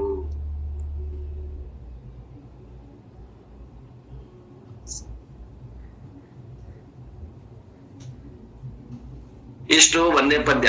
ಇದು ಅವತ್ತಿನ ದಿವಸ 8ನೇ ಪದ್ಯ ಏನೈತಿ, ಇಷ್ಟು ವಿಷಯ ಹೇಳೋದು. ಮತ್ ಮುಂದಿನ ಪೀಠಕ್ಕೆ ಮುಂದಿನ ಅಧ್ಯಾಯಕ್ಕೆ ತಗೊಂಡರು. ಇದು ಇಷ್ಟು 1ನೇ, ಇದು 2ನೇ ದಿವಸದ 2ನೇ ವಿಷಯ. ಇನ್ನ 3ನೇ ದಿವಸದ 1ನೇ ವಿಷಯ ನೋಡ್ಬೋದು. ಯೋಗಕ್ಷೇಮಂ ವಹಾಮ್ಯಹಂ 9ನೇ ಅಧ್ಯಾಯ 22ನೇ ಶ್ಲೋಕ ಭಗವದ್ಗೀತೆ. 9ನೇ ಅಧ್ಯಾಯ 22ನೇ ಶ್ಲೋಕ. ಇರ್ಲಿ ಹಂಗ ಕಿವಿ ಮ್ಯಾಗ ಕೇಳೋನು, ಅಲ್ಲಿ ಹೋದಾಗ ಅವುಗಳು ಕಿವಿ ಮ್ಯಾಗ ಬೀಳ್ತಾರ. ಮತ್ತ ಅಲ್ಲಿ ಅನೇಕ ಮತವಾದಿ ಇವ್ರು ಬಂದಿರ್ತಾರ, ಮಠಾಧೀಶರು ಬಂದಿರ್ತಾರ. ಅವ್ರ ಬಾಯಿಂದ ಹೆಚ್ಚಿನ ವಿಷಯ ಕೇಳೋಣ, ಸಂಕ್ಷಿಪ್ತಿ ಇಲ್ಲ ತಿಳ್ಕೊಂಡು. ಅನನ್ಯ ಚಿಂತೆಯಂತೋ ಮಾ ಯೇ ಜನಾಃ ಪರಿಉಪಾಸತೆ ತೇಷಾಂ ನಿತ್ಯಾಭಿಯುಕ್ತಾನಾಂ ಯೋಗಕ್ಷೇಮಂ ವಹಾಮ್ಯಹಂ. ಕೊನೆ ಲೈನ್ ಕೊಟ್ಟಾರ, ಸ್ಟಾರ್ಟಿಂಗ್ ಪಾಯಿಂಟ್ ಕೊಟ್ಟಿಲ್ಲ ಅವ್ರು, ಕೊನೆ ಪಾಯಿಂಟ್ ಕೊಟ್ಟಾರ. ಇದೇ ಇವರು ಏನದ ಜಾಣತನ, ಅಭ್ಯಾಸ ಮಾಡ್ರಿಪ್ಪ ಅನ್ನೋ ಉದ್ದೇಶಕ್ಕ ಇದನ್ನ ಕಾರ್ಯಕ್ರಮ ಪಟ್ಟಿ ಮಾಡಿದವರು ನಡುಕಿನೂ ಕೊನೆ ಮಾತುಗಳನ್ನು ಕೊಟ್ಟಿರ್ತಾರ. ಅನನ್ಯ ಚಿಂತೆಯಂತೋ ಮಾಂ ಅಂತ ಕೊಟ್ರಂದ್ರೆ ಎಲ್ಲರಿಗೂ ಸಿಗ್ತದ ಆ ಮಂತ್ರ. ಎಲ್ಲೈತೆ ಅನ್ನೋದು ಯೋಗಕ್ಷೇಮಂ ವಹಾಮ್ಯಹಂ ಕೊಟ್ಟರು ಅಂತಂದ್ರೆ ನೋಡ್ ನಾವು ಸಿಗುದೇ ಇಲ್ಲ. ಯಾರು ಅಭ್ಯಾಸ ಮಾಡಿರ್ತಾರ ಅವ್ರಿಗೆ ಸಿಗ್ತದ. ಆ ಉದ್ದೇಶಕ್ಕೆ ಅವರು ಹಿಂಗ ಒಳಗಿನ ಪದ್ಯಗಳನ್ನು ಕೊಟ್ಟಿರ್ತಾರೆ. ಏನ್ ಈ ಪದ್ಯದ ಅರ್ಥ, ಈ ಒಂದು ಶ್ಲೋಕದ ಅರ್ಥ ಅಂದ್ರ, ಅನನ್ಯ ಪ್ರೇಮಿ ಭಕ್ತರು ಪರಮಾತ್ಮನಾದ ನನ್ನನ್ನು ನಿರಂತರ ಚಿಂತಿಸುತ್ತಾ ನಿಷ್ಕಾಮ ಭಾವದಿಂದ ಭಜಿಸುತ್ತಾರೆ. ಹೀಗೆ ನಿತ್ಯ ನಿರಂತರ ಚಿಂತಿಸುವ ಮನುಷ್ಯರ ಯೋಗಕ್ಷೇಮವನ್ನು ನಾನೇ ಸ್ವತಃ ವಹಿಸಿಕೊಳ್ಳುತ್ತೇನೆ. ಯೋಗ ಅಂದ್ರೇನು, ಕ್ಷೇಮ ಅಂದ್ರೇನು? ನನ್ನ ಕಡೆ ಏನಿಲ್ಲ ಅದನ್ನ ಕೊಡಪ್ಪ ಅಂತ ಕೂಡ ಕೇಳೋದೇನೈತಲ್ಲ ಯೋಗ. ಕೊಟ್ಟಿದ್ದನ್ನ ಹೊಳ್ಳಿಸ್ಕೋಬೇಡಪ್ಪ ನನ್ನಲ್ಲಿ ಇರ್ಲಿ ಅಂತ ಹೇಳೋದು ಕ್ಷೇಮ. ಯೋಗಕ್ಷೇಮ ವಾಮ್ಯಂ. ಈ ಒಂದು ಲೋಗೋ ಯಾರು ಮಾಡ್ಯಾರ್ರಿ ಅಂದ್ರೆ ಇನ್ಶೂರೆನ್ಸ್ ನವ್ರು ಮಾಡ್ಯಾರ. ಇನ್ಶೂರೆನ್ಸ್ ನವ್ರು ಭಗವದ್ಗೀತಾದಲ್ಲಿ ಒಂದು ಸೆಂಟೆನ್ಸ್ ತಗೊಂಡು ಯೋಗಕ್ಷೇಮ ವಾಮ್ಯಂ. ನೀವು ಇನ್ಶೂರೆನ್ಸ್ ಮಾಡ್ಸಿರ ನಿಮ್ಮ ಯೋಗಕ್ಷೇಮವನ್ನ ನಾನು ನೋಡ್ಕೋತೀನಿ ಅಂತ LIC ಅಂತದ್ದು. ಅದು ಅರ್ಥ ಇದ್ರೆ ಬಿಡ್ತಂತ ಗೊತ್ತಿಲ್ಲ. ಭಗವದ್ಗೀತೆ ಒಳಗೆ ಭಗವಂತ ಮಾತ್ರ ಹೇಳ್ತಾನೆ ನಿಮ್ಮ ಯೋಗಕ್ಷೇಮವನ್ನ ನಾನು ನೋಡ್ಕೋತೀನಿ. ಭಗವಂತನ ಮಾತು ನಂಬ್ತಿರೋ ಇನ್ಶೂರೆನ್ಸ್ ಅವ್ರ ಮಾತು ನಂಬ್ತಿರೋ? ಭಗವಂತನ ಮಾತು ನಂಬ್ರಿ, ಇನ್ಶೂರೆನ್ಸ್ ಅವ್ರ ಮಾತು ನಂಬ್ಬೇಡ್ರಿ. ವ್ಯವಹಾರ ಜ್ಞಾನ ಹೇಳ್ತೀನಿ ಕೇಳ್ರಿ. ಇನ್ಶೂರೆನ್ಸ್ ಲೈಫ್ ಇನ್ಶೂರೆನ್ಸ್ ಎಂದೂ ಮಾಡಿಸ್ಬೇಡ್ರಿ. ಮಾಡ್ಸಿರ ಟರ್ಮ್ ಇನ್ಶೂರೆನ್ಸ್ ಮಾಡಿಸ್ರಿ. ಟರ್ಮ್ ಇನ್ಶೂರೆನ್ಸ್ ನಿಮಗೆ ಕಡಿಮೆ ಕಿಮ್ಮತ್ನಾಗ ಹೆಚ್ಚಿನ ನಿಮಗ ಹಣ ಸಿಗ್ತದ. ಉಳಿದ ಆಶೆ ಆಮಿಷಗಳನ್ನು ತೋರಿಸಿ ಅವರು ತಮ್ಮ ಲಾಭಕ್ಕಾಗಿ ಮಾಡ್ಯಾರ ಹೊರತು ನಿಮ್ಮ ಲಾಭಕ್ಕಾಗಿ ಮಾಡಿಲ್ಲ. ಯೋಗಕ್ಷೇಮ ನಿಜವಾಗಿ ಯೋಗಕ್ಷೇಮ ನೋಡ್ಕೊಳ್ಳೋ ಭಗವಂತ ಹೊರತು ನೀವು ಇವರಲ್ಲ. ಯಾರಲ್ಲ? ಈ LIC ಅವರಲ್ಲ. ಯಾರ LIC ಏಜೆಂಟ್ ಇದ್ರೆ ತಪ್ಪು ತಿಳ್ಕೊಬೇಡ್ರಿ. LIC ಪಾಲಿಸಿ ಏಜೆಂಟ್ರಿಗೆ ಲಾಭ ಅದಾವ, LIC ಕಂಪನಿಗೆ ಲಾಭ ಅದಾವ ಹೊರತು ಮಾಡಿಸಿದವ ಲಾಭ ಇರುತ್ತೆ. ಒಂದ್ ವೇಳೆ ನಮ್ಗೆ ಇನ್ಶೂರೆನ್ಸ್ ಬೇಕಂದ್ರೆ ಟರ್ಮ್ ಇನ್ಶೂರೆನ್ಸ್ ಅಂತ ಮಾಡ್ಯಾರ ಈಗ ಹೊಸದಾಗಿ, ಅದನ್ನ ಮಾಡಿಸ್ರಿ. ಇದು ವ್ಯವಹಾರ ಜ್ಞಾನ, ಇದು ಅಧ್ಯಾತ್ಮ ಅಲ್ಲ. ಟರ್ಮ್ ಇನ್ಶೂರೆನ್ಸ್ ಮಾಡಿಸಿ ಕೈ ಮುಗಿದಿ. ಒಂದ್ ಹೆಲ್ತ್ ಇನ್ಶೂರೆನ್ಸ್ ಮಾಡಿಸ್ರಿ, ಒಂದು ಟರ್ಮ್ ಇನ್ಶೂರೆನ್ಸ್ ಮಾಡಿಸ್ರಿ. ನಮ್ಮ ಆಫೀಸ್ನಾಗ ಒಬ್ರು ಯಾಕ್ರಿ ಬಾಳ ಮಂದಿ ಪಗಾರ ಏನ್ ತಲತನ ಇನ್ಶೂರೆನ್ಸ್ ಏಜೆಂಟ್ ಕರಿತಿದ್ರು, ಇನ್ಶೂರೆನ್ಸ್ ಮಾಡಿಸ್ತಿದ್ರು. ಏನು ಅದನ್ನ ಏನ್ ತಗೊಂಡ್ರ ಇನ್ವೆಸ್ಟ್ಮೆಂಟ್ ಅಂತ ತಗೊಂಡ್ರ. ಇನ್ನು ಇನ್ಶೂರೆನ್ಸ್ ಅಂದ್ರೆ ಇನ್ವೆಸ್ಟ್ಮೆಂಟ್ ಅಲ್ಲ, ಇನ್ವೆಸ್ಟ್ಮೆಂಟ್ ಅಲ್ಲ.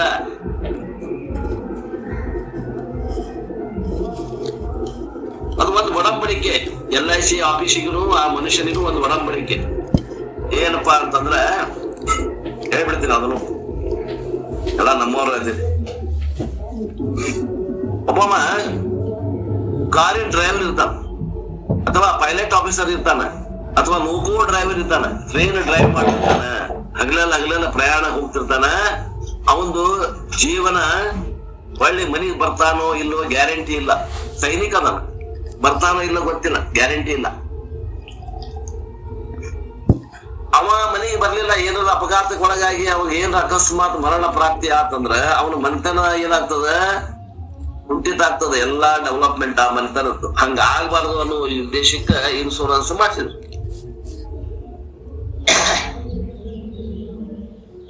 ಈ ಟರ್ಮ್ ಇನ್ಶೂರೆನ್ಸ್ ಬಿಟ್ಟು ಉಳಿದು ಯಾವ ಇನ್ಶೂರೆನ್ಸ್ ಅದಾವಲ್ಲ ಅವು ಹೆಂಗ್ ಅದಾವು ಅಂದ್ರ, ನೀವು ತಿಂಗಳ 1,000 ರೂಪಾಯಿ ಕಟ್ರಿ 15 ವರ್ಷ. ಕಟ್ಟಿದ ಮೇಲೆ ನೀವು ಹೊಳ್ಳಿ ಬಂದ್ರ ಅದ್ ಹೆಂಗ್ ಅದ ಅಂತಂದ್ರ ಅವ ಡ್ರೈವರ್ನ ಕತೆ ಹೇಳ್ತೀನಿ ಕೇಳಿ. ಅವ ಸಾವ್ಕಾರ ಹತ್ರ ಹೋಗ್ತಾನ, ಸಾವ್ಕಾರ ಮತ್ ನಾನು ಡ್ರೈವಿಂಗ್ ಮಾಡ್ತೇನೆ, ನಾ ಯಾವಾಗ ತಿಂಗಳಾಗ 15ರಿಂದ 25 ದಿವಸ ನಾನು ಹೊರಗೆ ಇರ್ತೀನಿ. ನಂದು ಡ್ರೈವ್ ಯಾವಾಗಲೂ ರೋಡ್ ಮೇಲೆ ಇರೋದ್ರಿಂದ ನನ್ನ ಜೀವನ ಅಪಾಯಕ್ಕೆ ಒಳಗಾಗುವ ಸಂಭವ ಐತಿ. ಅದಕ್ಕ ನನ್ ಕಡೆ 1 ಲಕ್ಷ ರೂಪಾಯಿ ರೊಕ್ಕ ಅದಾವ, ಇಟ್ಕೊಡ್ರಿ, ನಿಮ್ ಕಡೆ ಇಟ್ಕೊಡ್ರಿ. ನಾವ್ ಹೊಳ್ಳಿ ಬಂದಿ ಅಂದ್ರ ನಿಮ್ ಕಡೆ ರೊಕ್ಕ ಕೇಳಾಕ್ ಬಂದಾಗ ಈ ಅವಧಿ 10 ವರ್ಷ ಅವಧಿ, 10 ವರ್ಷದ ಮೇಲೆ ನಾ ಬಂದೆ ಅಂದ್ರ ನಿಮಗ್ ಕೇಳಾಕ ರೊಕ್ಕನ ನನ್ಗ 50,000 ರೂಪಾಯಿ ಕೊಡ್ರಿ. ನಮ್ ಒಡಂಬಡಿಕೆ ಹಿಂಗದ. ನಾನು ಜೀವಂತ ಬರ್ಲಿಲ್ಲ ಅಂದ್ರ ನನ್ನ ಮನೆಗೆ ನಾ ಕೊಟ್ಟಿದ್ 1 ಲಕ್ಷದಾಗ ನೀವು 2 ಲಕ್ಷ ಕೊಡ್ರಿ ನನ್ನ ಮಂತನಕ್ಕ ಅನ್ನುವಂತ ಒಡಂಬಡಿಕೆ. ಇದಕ್ಕಂತಾರ ಇನ್ಶೂರೆನ್ಸ್. ನಾ ಜೀವಂತ ಬಂದ್ರ ಅಂದ್ರ ಅರ್ಧ ಕೊಡೋದು. ನಾ ಕೊಟ್ಟಿದ್ ಎಷ್ಟು ರೊಕ್ಕ 1 ಲಕ್ಷ. ನಾ ಜೀವಂತ ಬಂದಂದ್ರ ಹೊಳ್ಳಿ ಕೊಡೋದು ಎಷ್ಟು ನೀವು 50,000 ರೂಪಾಯಿ. ನಾ ಸತ್ತ ಎಡಕಾಯಿಯಿಂದ ಸತ್ತ ನಮ್ಮ ಮನೆಗೆ ಅದು 1 ವರ್ಷ ಆಗ್ಲಿ 2 ವರ್ಷ ಆಗ್ಲಿ ನೀವು 2 ಲಕ್ಷ ಕೊಡಬೇಕು. ಈ ರೀತಿ ಒಡಂಬಡಿಕೆಗೆ ಇನ್ಶೂರೆನ್ಸ್ ಅಂತಾರ.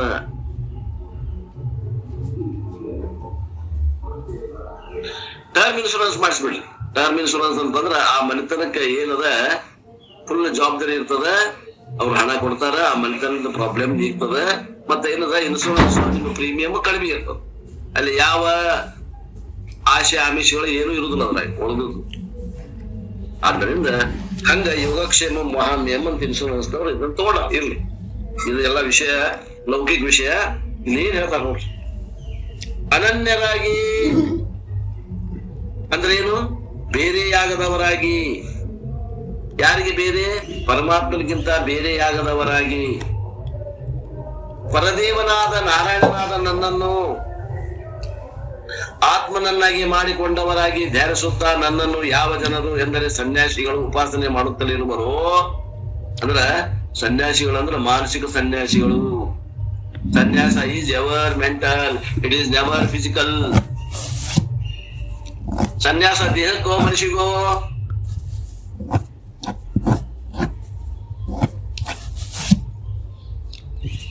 ಮನಸ್ಸಿಗೆ. ದೇಹಕ್ಕೆ ಸನ್ಯಾಸ ಹೇಳುವುದಿಲ್ಲ ನಾವು. ತಿಳ್ಕೊಂಡ್ರೆ ಎಂತ ಮಹತ್ವ ಮಾತೈತಿ. ಕೆಲವು ಮಂದಿ ಸನ್ಯಾಸ ದೇಹಕ್ಕೆ ಅಂತ ತಿಳ್ಕೊಂಡಾರ. ಇಲ್ಲ, ಸನ್ಯಾಸ ಯಾವಾಗಲೂ ಮನಸ್ಸಿಗೆ. ಮಾನಸಿಕ ಸನ್ಯಾಸಿಗಳು ಉಪಾಸನೆ ಮಾಡುತ್ತಲಿರುವರು ಪರಮಾತ್ಮ ದರ್ಶಿಗಳಾದ ನಿತ್ಯಾಭಿಯುಕ್ತರಾದ ಯಾವಾಗಲೂ ನನ್ನಲ್ಲಿ ಚಿತ್ತ ಸಮಾಧಾನವನ್ನು ಇಟ್ಟುಕೊಂಡಿರುವ ಅವರ ಯೋಗಕ್ಷೇಮವನ್ನು. ಯೋಗವೆಂದರೆ ಏನೋ? ಪಡೆಯದೇ ಇದ್ದದ್ದನ್ನು ಪಡೆದುಕೊಳ್ಳುವುದು ಯೋಗ. ಕ್ಷೇಮವೆಂದರೆ ಏನು? ಆ ಪಡೆದುಕೊಂಡದ್ದನ್ನು ಕಾಪಾಡಿಕೊಳ್ಳುವುದು ಕ್ಷೇಮ. ನಾವು ಪತ್ರ ಬರೀತೀವಿ ಯೋಗ ಕ್ಷೇಮ, ಅರ್ಥನ ಗೊತ್ತಿಲ್ಲ. ಯೋಗ ಅಂದ್ರೆ ನನ್ನ ಕಡೆ ಏನಿಲ್ಲ ಅದನ್ನು ಪಡೆಯೋದು. ಭಗವಂತ ನನ್ನ ಕಡೆ ಅದು ಇಲ್ಲ, ಅದು ಕೊಡು ಯೋಗ. ಪಟ್ಟಿಯಲ್ಲಪ್ಪ ಅದನ್ನ, ಅದು ನನ್ನಲ್ಲಿ ಇರುವಂಗ ಮಾಡು ಕ್ಷೇಮ. ಯೋಗ ಕ್ಷೇಮ. ಜ್ಞಾನಿಯಾದರೆ ನನ್ನ ಆತ್ಮವೇ ಎಂಬುದು ನನ್ನ ಮತವು. ಅವನು ನನಗೆ ಪ್ರಿಯನು ಎಂದು ಮೊದಲೇ ಹೇಳಿತ್ತಲ್ಲವೇ, ಆದ್ದರಿಂದ ಅವರು ನನಗೆ ಆತ್ಮನಾದರೂ ಪ್ರಿಯರೂ ಆಗಿರುತ್ತಾರೆ.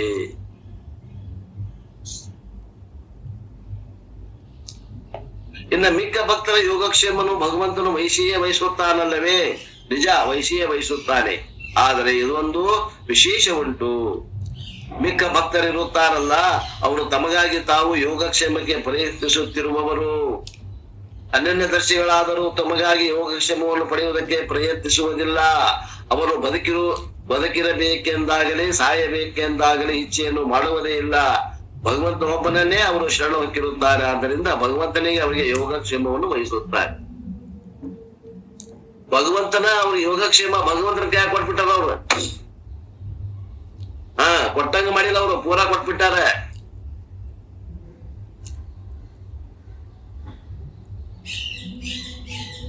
ತಂದೆ ನೀನು, ತಾಯಿ ನೀನು, ಬಂಧು ನೀನು, ಬಳಗ ನೀನು, ನನಗೆ ನಿನ್ನನ್ನು ಬಿಟ್ಟು ಮತ್ತಾರು ಇಲ್ಲವಯ್ಯ. ಕೂಡಲ ಸಂಗಮ ದೇವ, ಹಾಲಲ್ಲದ್ದು ನೀರಲ್ಲದ್ದು. ನೀ ಎಲ್ಲರ ಎದ್ದು ಹಾಲ್ನಗರ ಹಾಕಿ, ನೀರ್ನಗರ ಹಾಕಿ.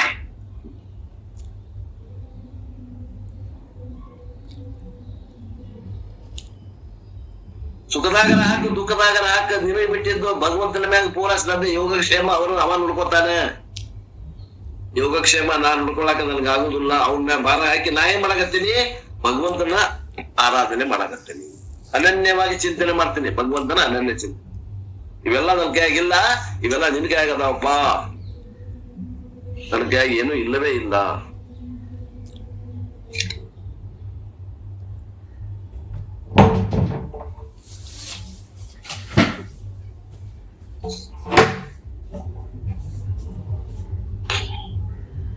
ಬದುಕುವ ಕಲೆ.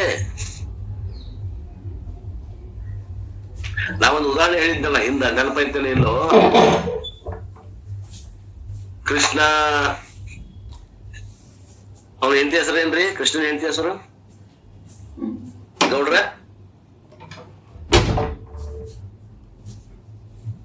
ರುಕ್ಮಿಣಿ. ರಾಧೆ, ರುಕ್ಮಿಣಿ. ರುಕ್ಮಿಣಿ ಊಟಕ್ಕ ಕರ್ದಂತ ಕೃಷ್ಣಗ. ಊಟಕ್ಕೆ ಕುಂದ್ರಾಗತ್ತಿದ್ದಂತ ಒಮ್ಮಗಲೆ ಯಾರೋ ಕೃಷ್ಣ ಅಂತ ಕರ್ದಂಗ ಆತಂತ. ಓಹೋ, ಯಾರೋ ಆರ್ತನಾದ ಕೇಳಿದ್ಮೇಲೆ ಸಹಾಯ ಮಾಡ್ಬೇಕು ಅಂತ ಎದ್ದ ಹೋಗಿ ಮನೆ ಬಾಗಲ್ ಹೊರಗ, ಮನೆ ಅಂದ್ರ ಅವ್ರ ಅರಮನೆ ಬಾಗಲ್ ಹೊರಗೆ ಹೋಗಿ ತನ್ನ ತಿರುಗಿ ದೃಷ್ಟಿಯಿಂದ ನೋಡಿದಂತ ಯಾರೋ ಒಬ್ಬವನ್ಗೆ ಒಂದ್ 4-5 ಜನ ಹುಚ್ಚ ಅಂತ ಕಲ್ಲುಗಾಗಿದ್ದರು.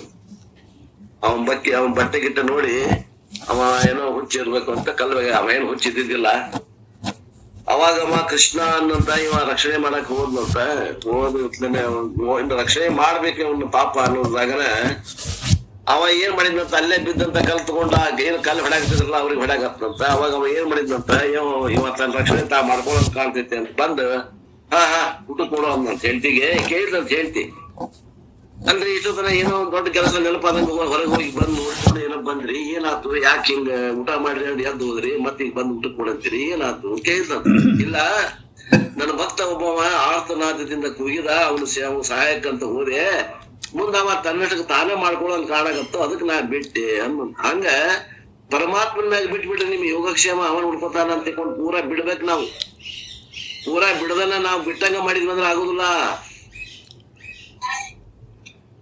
ಪೂರಾ ಅವನ ಮ್ಯಾಗ ಬಿಡ್ರಿ. ನೋಡ್ರಿ, ನೀವು ಆರಾಮದಿಂದ ಅವ್ನ ಭಗವಂತನ ಅನನ್ಯ ಚಿಂತನೆ ಮಾಡ್ಕೊಂತೀರ್ರಿ, ಶ್ರವಣ ಮನನ ನಿಧಿಧ್ಯಾಸನ ಮಾಡ್ಕೊಂತೀರ್ರಿ, ನೋಡ್ರಿ ಮಜಾ ಅಂತ ಹೇಳ್ತಾರ. ನಾವ್ ಹಂಗ ಮಾಡಕ್ ಹೋಗುದಿಲ್ಲ, ನಾವು ಮಾಡ್ಬೇಕ್ರಿ ಎಲ್ಲ ನಮ್ದು ಅಂತೇಳಿ. ಮೈ ಮ್ಯಾಗ ಹಿಮಾಲಯ ಪರ್ವತ ಹಾಕೊಂಡು, ಕರ್ಮ ಅನ್ನುವಂತ ಹಿಮಾಲಯ ಪರ್ವತ ಹಾಕೊಂಡು ಒದ್ದಾಡ್ತಾ ಇದೇವ್ ನಾವು. ಇಷ್ಟೆಲ್ಲಾ ಹಿಂಡಿಸ್ಕೊಟ್ಟಾರ ಭಗವದ್ಗೀತೆ ಒಳಗ. ನಮ್ಮ ಕಡೆ ಭಗವದ್ಗೀತಾ ಪುಸ್ತಕನೇ ಇಲ್ಲ ಅಂದ್ರ, ಮೊನ್ನೆ ಬಾಳ ಮಂದಿ ಕಡೆ ಬುಕ್ ಇಲ್ಲ ಅಂದ್ರ ನಮ್ದು ಗೊತ್ತಾಯ್ತು. ಭಗವದ್ಗೀತೆ ಪ್ರತಿಯೊಬ್ಬರ ಮನೆಯಲ್ಲಿ ದಿನ ಅಭ್ಯಾಸ ಮಾಡುವಂತ ಗ್ರಂಥ ಅದ. ಇಲ್ಲ ಅಂದ್ರೆ ಹೆಂಗ್ರಿ ನಾವು, ಎಂತ ಹಿಂದೂಗಳು ನಾವು. ಆದ್ದರಿಂದ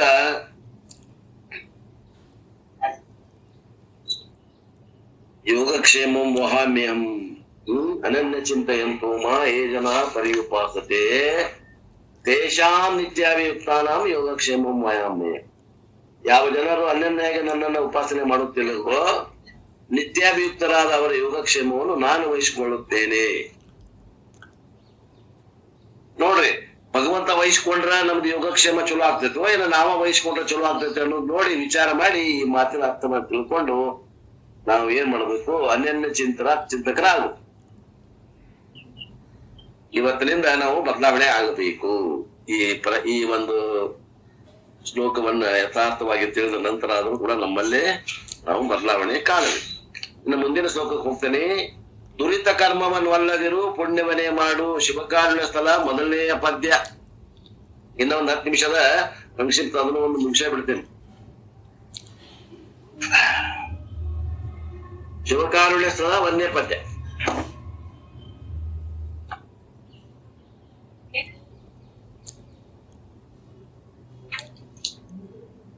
ಶ್ರೀ ಗುರು ವಚನೋಪದೇಶವನ್ನಾಲಿಸಿದಾಗಳಹುದು ನರರಿಗೆ ಮುಕುತಿ. ಯಾರಿಗ ಹಾಕತ್ರಿ ಮುಕುತಿ? ನರರಿಗೆ. ನರರಂದ್ರೆ ಯಾರ್ರಿ? ನರರು ನಾವು. ಶ್ರೀ ಗುರು ವಚನೋಪದೇಶವನ್ನಾಲಿಸಿದಾಗಲೇ ತಕ್ಷಣವೇ. ಯಾರು ಶ್ರೀ ಗುರು? ಹೇಳ್ತಾರ, ಜ್ಞಾನ, ವೈರಾಗ್ಯ, ಕೀರ್ತಿ, ಶ್ರೀ, ಬಲ, ಐಶ್ವರ್ಯ ಅನ್ನುವಂತ ಈ ಷಡ್ಗುಣಗಳಿಂದ ಕೂಡಿದಂತ ಅವನು ಯಾವನು, ಅವನೇ ಶ್ರೀ. ಉಳಿದವರು ಶ್ರೀ ಅಲ್ಲ. ನಾವು ಶ್ರೀ ಹಾಕೋಬಾರ್ದು ಅಂತಾರ ಇಲ್ಲಿ. ಶ್ರೀ ಹಾಕೋಬೇಕಂದ್ರೆ ಹೆಸರಿನಿಂದ ಶ್ರೀ ಹಾಕೋಬೇಕಂದ್ರೆ ನಮ್ಮಲ್ಲಿ ಜ್ಞಾನ, ವೈರಾಗ್ಯ, ಕೀರ್ತಿ, ಬಲ, ಶ್ರೀ, ಐಶ್ವರ್ಯ ಇರಬೇಕು ಅಂತಾರ ಅವ್ರು. ಇರಲು ಶ್ರೋತ್ರಿಯ ಬ್ರಹ್ಮನಿಷ್ಠ ಗುರು ಒಬ್ಬವನೇ ಶ್ರೀ ಹಾಕೊಳ್ಳಿಕ್ಕೆ ಯೋಗ್ಯ ಅನ್ನೋ ಮಾತಿನ ಅರ್ಥ. ಅಂತ ಶ್ರೋತ್ರಿಯ ಬ್ರಹ್ಮನಿಷ್ಠನಾದ ಗುರುವಿನ ವಚನೋಪದೇಶವನ್ನಾಲಿಸಿದಾಗಲೇ ನೀತಿ, ಭಕ್ತಿ, ಬ್ರಹ್ಮೋಪದೇಶ ವಾಕ್ಯಗಳನ್ನು ಶ್ರವಣ ಮಾಡಿದ ತಕ್ಷಣ ನರರು ನ ರಮತೆ ವಿಶೇಷು ನರರ. ಯಾರು ವಿಷಯಗಳ ರಮಮಾಣ ಮಾಡುವುದಿಲ್ಲವೋ ಅವರು ನರರು. ನಾವೆಲ್ಲರೂ ನರರ ಹೌದು ಅಲ್ಲೋ ನಾವೇ ನೋಡ್ಕೋಬೇಕು. ನ ರಮತೆ ವಿಶೇಷು ಸಹ ನರಹ. ನ ರಮತೆ ನರಹ. ಯಾರು ವಿಷಯಗಳಲ್ಲಿ ಸುಖಬುದ್ಧಿಯನ್ನ ಮಾಡುವುದಿಲ್ಲವೋ ಅವರು ನರರು. ಅವ್ರಿಗೆ ಆಕತ್ತೆ ಮೋಕ್ಷ. ವಿಷಯಗಳಿಂದ ಹಿಂದಿರುಗಿದಂತಹ ಅಂತಃಕರಣದಲ್ಲಿ ಆತ್ಮಜ್ಞಾನ ಉಂಟಾಗ್ತದ. ತಾತ್ಪರ್ಯ ಹೇಳ್ತಾ ನೋಡ್ರಿ. ಶ್ರೀಮನ್ನಿಜಗುಣ ಶಿವಯೋಗಿಗಳಿಂದ ಕೈವಲ್ಯ ಪದ್ಧತಿ ಎಂಬ ಗ್ರಂಥವು ರಚಿಸಲ್ಪಟ್ಟು. ಕೈವಲ್ಯ ಪದ್ಧತಿ ಅಂದರೆ ಮೋಕ್ಷದ ಮಾರ್ಗವು. ಕೈವಲ್ಯ ಅಂದ್ರ ಮೋಕ್ಷ, ಪದ್ಧತಿ ಅಂದ್ರ ಮಾರ್ಗ. ಇಲ್ಲೇ ಮಾರ್ಗ ಅಂತ ಅರ್ಥ ಮಾಡಬಹುದು, ಪದ್ಧತಿ ಅಂದ್ರೆ ರೀತಿ ಅಂತ ಅರ್ಥ ಮಾಡಬಾರದು. ಹೇಳ್ತಾರೆ ನೋಡ್ರಿ ಅಪ್ಪವರು, ಮನುಷ್ಯನು ಒಂದು ಊರಿಗೆ ಹೋಗಬೇಕಾದ್ರೆ ಮಾರ್ಗವು ಹೀಗೆ ಅವಶ್ಯವಾಗಿ ಬೇಕು, ಹಾಗೆ ಸ್ವಸ್ವರೂಪಭೂತವಾದ ಮೋಕ್ಷಕ್ಕೆ ಹೋಗಬೇಕಾದ್ರೆ ಮಾರ್ಗವು ಅವಶ್ಯವಾಗಿ ಬೇಕು. ಪಟ್ಟಣಕ್ಕಾಗಲಿ ಅಥವಾ ಯಾವುದಾದ್ರೂ ಒಂದು ಹಳ್ಳಿಗಾಗಲಿ ಹೋಗಬೇಕಾದರೆ ಮೊದಲು ನಾವು ದಾರಿಯಲ್ಲಿ ಗುರುತು ಮಾಡಿಕೊಳ್ಳಬೇಕು. ದಾರಿ ಗುರುತಿಲ್ಲದೆ ಹೋದ ಮನುಷ್ಯನು ದಾರಿಯನ್ನು ತಪ್ಪಿಸಿಕೊಂಡ ಕಾಡನ್ನು ಸೇರಿದರೆ ತೀರಿಯೇ ಹೋಯಿತು. ಆ ಕಾಡಿನಲ್ಲಿ ಎತ್ತ ಕಡೆಗೆ ಹೋಗಬೇಕೆನ್ನುವುದನ್ನು ತಿಳಿಯದೆ ಅತ್ತ ಇತ್ತ ಅಡ್ಡಾಡುವುದರೊಂದಿಗೆ ನಾವು ಯಾವ ಕಡೆಯಿಂದ ಬಂದಿದ್ದೇವೆ ಎಂಬುದು ಸಹ ಮರೆತು ಬಿಡುತ್ತೇವೆ. ಆಗ ದಾರಿಯನ್ನು ಕಳೆದುಕೊಂಡು ಭಯಭೀತನಾಗಿ ನಿಂತುಕೊಳ್ಳುವಷ್ಟರಲ್ಲಿ ಅಲ್ಲಿ ವಾಸ ಮಾಡಿದಂತಹ ಗಿಡದಿಂದ ಗಿಡಕ್ಕೆ ಹಾರಾಡುವಂತಹ ಮಂಗಗಳ ಕಿರಿಚಾಟ, ನರಿಗಳ ಕೂಗಾಟ, ಹುಲಿಗಳ ಹುಡುಗಾಟ ಇವುಗಳೆಲ್ಲವನ್ನು ಕೇಳಿ ಮತ್ತಷ್ಟು ಭಯವನ್ನು ಹೊಂದುತ್ತಾನೆ. ಅಷ್ಟರೊಳಗೆ ಮುಂದೆ ಭಯಂಕರವಾದ ತನ್ನ ನಾಲಿಗೆಯನ್ನು ಚಾಚುತ್ತಾ ಇಡೀ ಅರಣ್ಯವನ್ನೇ ಸುಡುತ್ತಾ ಬರುತ್ತಲಿರುವಂತಹ ದಾವಾಗ್ನಿಯನ್ನು ಕಂಡು ಅವನ ಕೈಕಾಲುಗಳೇ ಹೋಗಿ ಬಿಡುತ್ತವೆ. ಯಾಕಂದ್ರೆ ಈ ವನಕ್ಕೆ ಹತ್ತಿದ ಬೆಂಕಿಯು ಹಾಗೆ ಸುಡುತ್ತಾ ಇಡೀ ವನವನ್ನೆಲ್ಲ ಸುಟ್ಟು ಬಿಡುತ್ತದೆ. ದಾರಿ ಕಾಣದ ನಾನು ಆ ದಾವಾಗ್ನಿಯಲ್ಲಿ ಸುಟ್ಟು ಹೋಗುತ್ತೇನೆ ಎಂದು ತಿಳಿದು ಅರಣ್ಯ ರೋದನವನ್ನೇ ಮಾಡುತ್ತಿರುವ ಕಾಲದಲ್ಲಿ ಆ ಕಾಡೊಳಗೆ ವಾಸ ಮಾಡಿಕೊಂಡಿರುವಂತಹ ಮತ್ತು ಕಾಡಿನ ದಾರಿಯನ್ನು ಕಂಡು ಹಿಡಿದಂತಹ ಪುರುಷನು ಬಂದು, ಏನಯ್ಯ ನೀನು ಈ ದಾರಿಯಲ್ಲಿ ಹಿಡಿದು ಹೋಗುವುದಾದರೆ ಈ ಕಾಡಿನಿಂದ ದಾಟಿ ಪಾರಾಗಿ ಹೋಗುವಿ ಮತ್ತು ನಿನ್ನ ಮನೆಯನ್ನು ನೀನು ಕಾಣುವಿ, ಇಲ್ಲವಾದರೆ ಈ ದಾವಾಗ್ನಿಯಲ್ಲಿ ಬಿದ್ದು ವ್ಯರ್ಥವಾಗಿ ಸುಟ್ಟುಕೊಂಡು ಸತ್ತು ಹೋಗಿವಿ ಎಂದು ಹೇಳುತ್ತಾನೆ. ಅವನು ಆ ಪುರುಷನ ಮಾತನ್ನು ನಂಬಿ ಹೋದದ್ದೇ ಆದರೆ ಹುಲಿ, ನರಿ, ಮಂಗ ದಾವಾಗ್ನಿಗಳ ಭಯದಿಂದ ನಿವೃತ್ತನಾಗಿ ಹೇಗೆ ತನ್ನ ಪಟ್ಟಣಕ್ಕೆ ಬಂದು ಸೇರುತ್ತಾನೋ ಹಾಗೆ ನಮ್ಮನ್ನು ಕುರಿತು ಕರುಣಾಶಾಲಿಗಳಾದ ನಿಜಗುಣ ಶಿವಯೋಗಿಗಳು ದಾರಿಯನ್ನು ತೋರಿಸುತ್ತಾರೆ. ಯಾಕಂದ್ರೆ ಜೀವನಾದಂತವನು ತಾಯಿಯ ಗರ್ಭದಿಂದ ಹೊರಬಿದ್ದ ಮೇಲೆ ನನ್ನ ಯಥಾರ್ಥವಾದಂತಹ ಸ್ವರೂಪವನ್ನು ತಿಳಿದು ಮೋಕ್ಷವೆಂಬ ಸ್ವಸ್ವರೂಪ ಸ್ಥಿತಿಯನ್ನು ಹೊಂದುತ್ತೇನೆಂದು ಪಣ ಮಾಡಿ ಹೊರಟಿದ್ದಾನೆ. ದಾರಿ ಗೊತ್ತಿಲ್ಲದೆ ಹೊರಟ ಮೂಲಕ ಇವನು ಸಂಸಾರವೆಂಬ ಕಾಡಿನಲ್ಲಿ ಬಂದು ಸೇರಿದ್ದಾನೆ. ಇಲ್ಲಿ ಬಾಲ್ಯಾವಸ್ಥೆ ಎಂಬ ಮಂಗವು ಕಿರುಚಾಡುತ್ತದೆ, ಯೌವನ ಅವಸ್ಥೆ ಎಂಬ ನರಿಯು ಕೂಗುತ್ತದೆ, ಮುಪ್ಪಾವಸ್ಥೆ ಎಂಬ ಹುಲಿಯು ಗುಡುಗು ಹಾಕುತ್ತದೆ, ಮರಣಾವಸ್ಥೆ ಎಂಬ ಶಿವವು ನಿನ್ನನ್ನು ನುಂಗುತ್ತೇನೆಂದು ಬಾಯಿ ತೆರೆದು ನಿಂತು ಬಿಟ್ಟಿರುತ್ತದೆ. ಮುಂದೆ ಆಧ್ಯಾತ್ಮಿಕ, ಆದಿಭೌತಿಕ, ಆದಿದೈವಿಕ ಎಂಬ ತ್ರಿತಾಪಗಳ ರೂಪವಾಗಿದ್ದಂತ ದಾವಾಗ್ನಿ ಉರಿಯುತ್ತಾ ಬರುತ್ತಿದೆ. ಇದೆಲ್ಲವನ್ನು ಕಂಡಂತ ಜೀವನು ಅರಣ್ಯ ರೋದನವನ್ನೇ ಮಾಡಲಿಕ್ಕೆ ಹತ್ತಿದ್ದಾನೆ. ಇವನ ಅರಣ್ಯ ರೋದನವನ್ನು ಕಂಡು ಈ ಸಂಸಾರವೆಂಬ ಕಾಡಿನಿಂದ ದಾಟಲಿಕ್ಕೆ ದಾರಿಯನ್ನು ಕಂಡಂತಹ ಮಹಾ ಕರುಣಾಶಾಲಿಗಳಾದಂತ ಶ್ರೀಮನ್ ನಿಜಗುಣ ಶಿವಯೋಗಿಗಳು ಪದ್ಧತಿ ಅಂದ್ರೆ ದಾರಿಯನ್ನು ತೋರಿಸುವಂತವರಾದರು. ಇಂಥ ದಾರಿಯನ್ನು ಯಾವಾತನು ಹಿಡಿದು ಹೋಗುತ್ತಾನೋ ಅವನು ತನ್ನ ಸತ್ಯವಾದಂತ ಪರಂಧಾಮವನ್ನೇ ಕಾಣುತ್ತಾನೆ. ಬಹಳ ದೂರ ಊರಿಗೆ ಹೋಗಬೇಕಾದ್ರೆ ಮನುಷ್ಯನು ಅಲ್ಲಲ್ಲಿ ವಿಶ್ರಾಂತಿಯನ್ನು ತಕ್ಕೊಳ್ಳುತ್ತಾ ವಿಶ್ರಾಂತಿ ಸ್ಥಳಗಳನ್ನು ಕಲ್ಪಿಸಿ ಅಲ್ಲಲ್ಲಿ ಹೇಗೆ ನಿಲ್ಲುತ್ತಾ ಹೋಗುತ್ತಾನೋ ಹಾಗೆ ನಿಜಗುಣರು ಮೋಕ್ಷವೆಂಬ ಸ್ವಸ್ವರೂಪ ಸ್ಥಿತಿಗೆ ಹೋಗಬೇಕಾದರೆ ಅಲ್ಲಲ್ಲಿ ವಿಶ್ರಾಂತಿಯನ್ನು ತಕ್ಕೊಳ್ಳಲಿಕ್ಕೆ 5 ಸ್ಥಳಗಳನ್ನು ಕಲ್ಪಿಸಿದ್ದಾರೆ.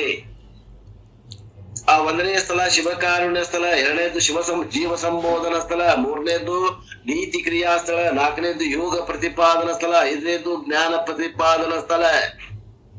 ಈ ಪ್ರಕಾರ 5 ಸ್ಥಳಗಳಲ್ಲಿ ವಿಶ್ರಾಂತಿಯನ್ನು ಹೊಂದುತ್ತಾ ಓದುತ್ತಾದರೆ ಜೀವನು ಸುಖರೂಪನಾಗಿ ತನ್ನ ಮೋಕ್ಷವೆಂಬ ಸ್ವಸ್ವರೂಪ ಸ್ಥಿತಿಗೆ ಮುಟ್ಟುತ್ತಾನೆ. ಇದು ಶಿವಕಾರುಣ್ಯ ಸ್ಥಳದ ಮಹಿಮೆ ಏನು? ಶಿವನ ಕೃಪೆಯನ್ನು ಪಡೆಯುವುದೇ ಶಿವಕಾರುಣ್ಯ ಸ್ಥಳ. ಅಂದ್ರೆ ತಾನು ಮಾಡಿದಂತ ಅಪರಾಧಗಳನ್ನೆಲ್ಲ ಹೇಳಿಕೊಂಡು ಇಂತಿಂತ ಅಪರಾಧಗಳನ್ನು ನಾನು ಮಾಡಿದ್ದೇನೆ ಗುರುವೇ, ಭಗವಂತನೇ ಅವುಗಳನ್ನೆಲ್ಲ ಕ್ಷಮಿಸಬೇಕೆಂದು ಶಿವನನ್ನು ಕುರಿತು ಅನಂತ ರೀತಿಯಿಂದ ಪ್ರಾರ್ಥನೆಯನ್ನು ಮಾಡಿ ಶಿವನ ಕೃಪೆಯನ್ನು ಸಂಪಾದನೆ ಮಾಡುವುದೇನಿದೆಯೋ ಅದಕ್ಕೆ ಶಿವಕಾರುಣ್ಯ ಸ್ಥಳವೆಂದು ಹೇಳುತ್ತಾರೆ.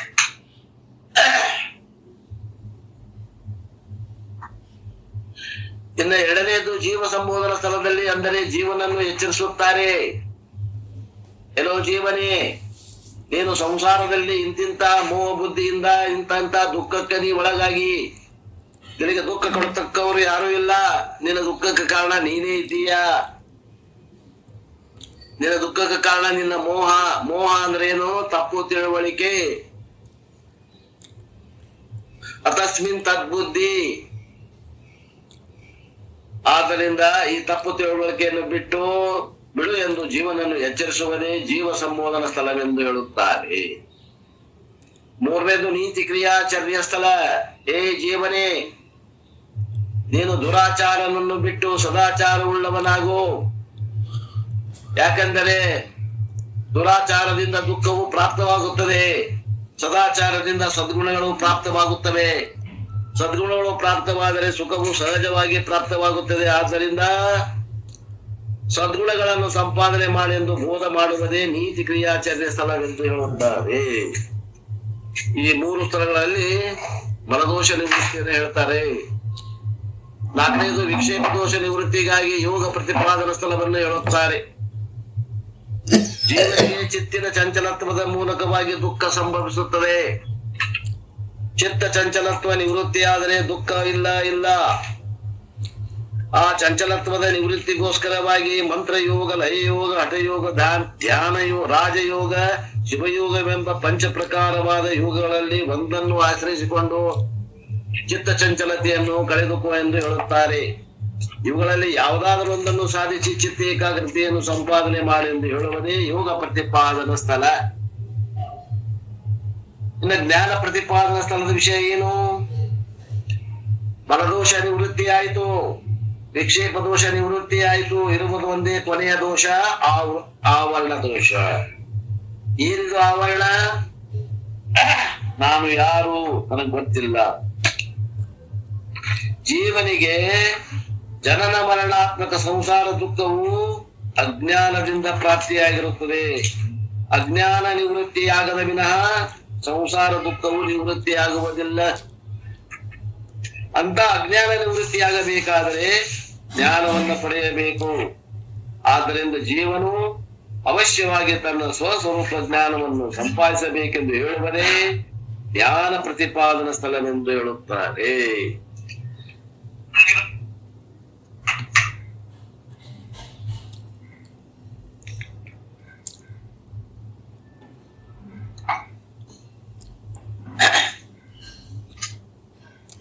ಇನ್ನ 5 ನಿಮಿಷದ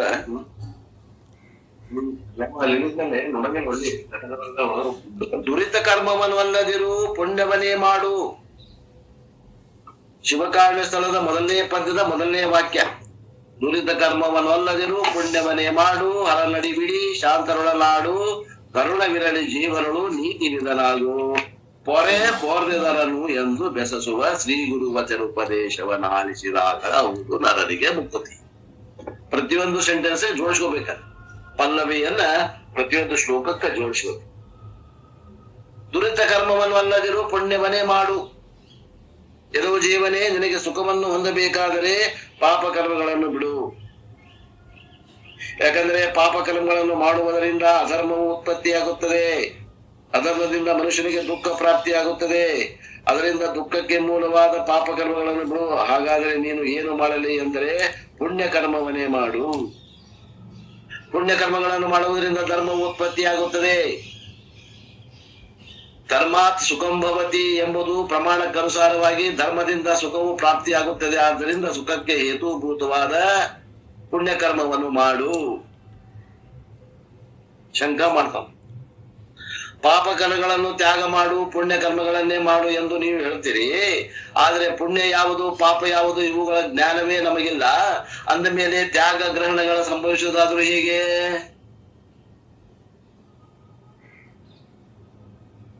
ಸಮಾಧಾನ. ವ್ಯಾಸ ಮಹಾಮುಷ ಋಷಿಗಳು 18 ಪುರಾಣಗಳನ್ನು ರಚಿಸಿದ್ದಾರೆ. ಅವುಗಳ ಎಲ್ಲದರಲ್ಲಿ ಸಾರಭೂತವಾದ 2 ಮಾತುಗಳನ್ನು ಹೇಳಿದ್ದಾರೆ, ಕೇಳ್ರಿ. ಪರೋಪಕಾರಾಯ ಪುಣ್ಯಾಯ ಪಾಪಾಯ ಪರಪೀಡನಂ. ಪುಣ್ಯ ಅಂದ್ರೆ ಏನು? ಪರೋಪಕಾರವೇ ಪುಣ್ಯ. ನಮ್ ಪುಣ್ಯ ಗೊತ್ತಿಲ್ರಿ ಅಂದ್ರೆ ಏನ್ ಮಾಡ್ಬೇಕು? ಪರರಿಗೆ ಉಪಕಾರ ಮಾಡುವುದೇ ಪುಣ್ಯ. ಇನ್ನು ಪರರ ಪೀಡವೇ ಏನದ? ಅದೇ ಪಾಪ. ಪರರಿಗೆ ಉಪಕಾರ ಮಾಡುವುದೇ ಪುಣ್ಯವಾಗಿದೆ, ಪರರಿಗೆ ಪೀಡೆಯನ್ನು ಉಂಟು ಮಾಡುವುದೇ ಪಾಪವಾಗಿದೆ. ಇನ್ನು ವೇದಗಳಲ್ಲಿಯೂ ಸಹ ವಿಧಿ ನಿಷೇಧಗಳೆಂದು ಪುಣ್ಯ ಪಾಪಗಳನ್ನು ವರ್ಣಿಸುತ್ತಾರೆ. ವೇದವು ಯಾವುದನ್ನು ಮಾಡೆಂದು ವರ್ಣಿಸುತ್ತದೆಯೋ ಅದು ವಿಧಿ, ಅದು ಪುಣ್ಯ ಕರ್ಮವೆಂದು ಹೇಳಿಸಿಕೊಳ್ಳುತ್ತದೆ. ವೇದವು ಯಾವುದನ್ನು ಬಿಡು ಎಂದು ಹೇಳುತ್ತದೆಯೋ ಅದು ನಿಷೇಧ ಕರ್ಮ, ಅದು ಪಾಪವೆಂದು ಹೇಳಿಸಿಕೊಳ್ಳುತ್ತದೆ. ಆದ್ದರಿಂದ ಎಲೆ ಮಾನವ, ಸುಖದ ಇಚ್ಛೆ ನಿನಗೆ ಇದ್ದಿದ್ದಾದರೆ ಪರಪೀಡನ ರೂಪವಾಗಿದ್ದ ಪಾಪ ಕರ್ಮಗಳನ್ನು ತ್ಯಾಗ ಮಾಡು, ಪರೋಪಕಾರ ರೂಪವಾಗಿದ್ದ ಪುಣ್ಯ ಕರ್ಮಗಳನ್ನು ಮಾಡು. ಇದರಿಂದ ನಿನಗೆ ಈ ಲೋಕದಲ್ಲಿ ಕೀರ್ತಿ ಪ್ರಾಪ್ತಿಯಾಗುತ್ತದೆ, ಪರಲೋಕದಲ್ಲಿ ನಿನಗೆ ಸುಖ ಪ್ರಾಪ್ತಿಯಾಗಿ ಮುಂದಿನ ಜನ್ಮಾದಿಗಳಲ್ಲಿಯೂ ನಿನಗೆ ಉತ್ತಮ ಪುಣ್ಯ ವಾಸನೆ ಉತ್ಪತ್ತಿಯಾಗುತ್ತದೆ. ಆದ್ದರಿಂದ ಪುಣ್ಯವನ್ನೇ ಮಾಡು.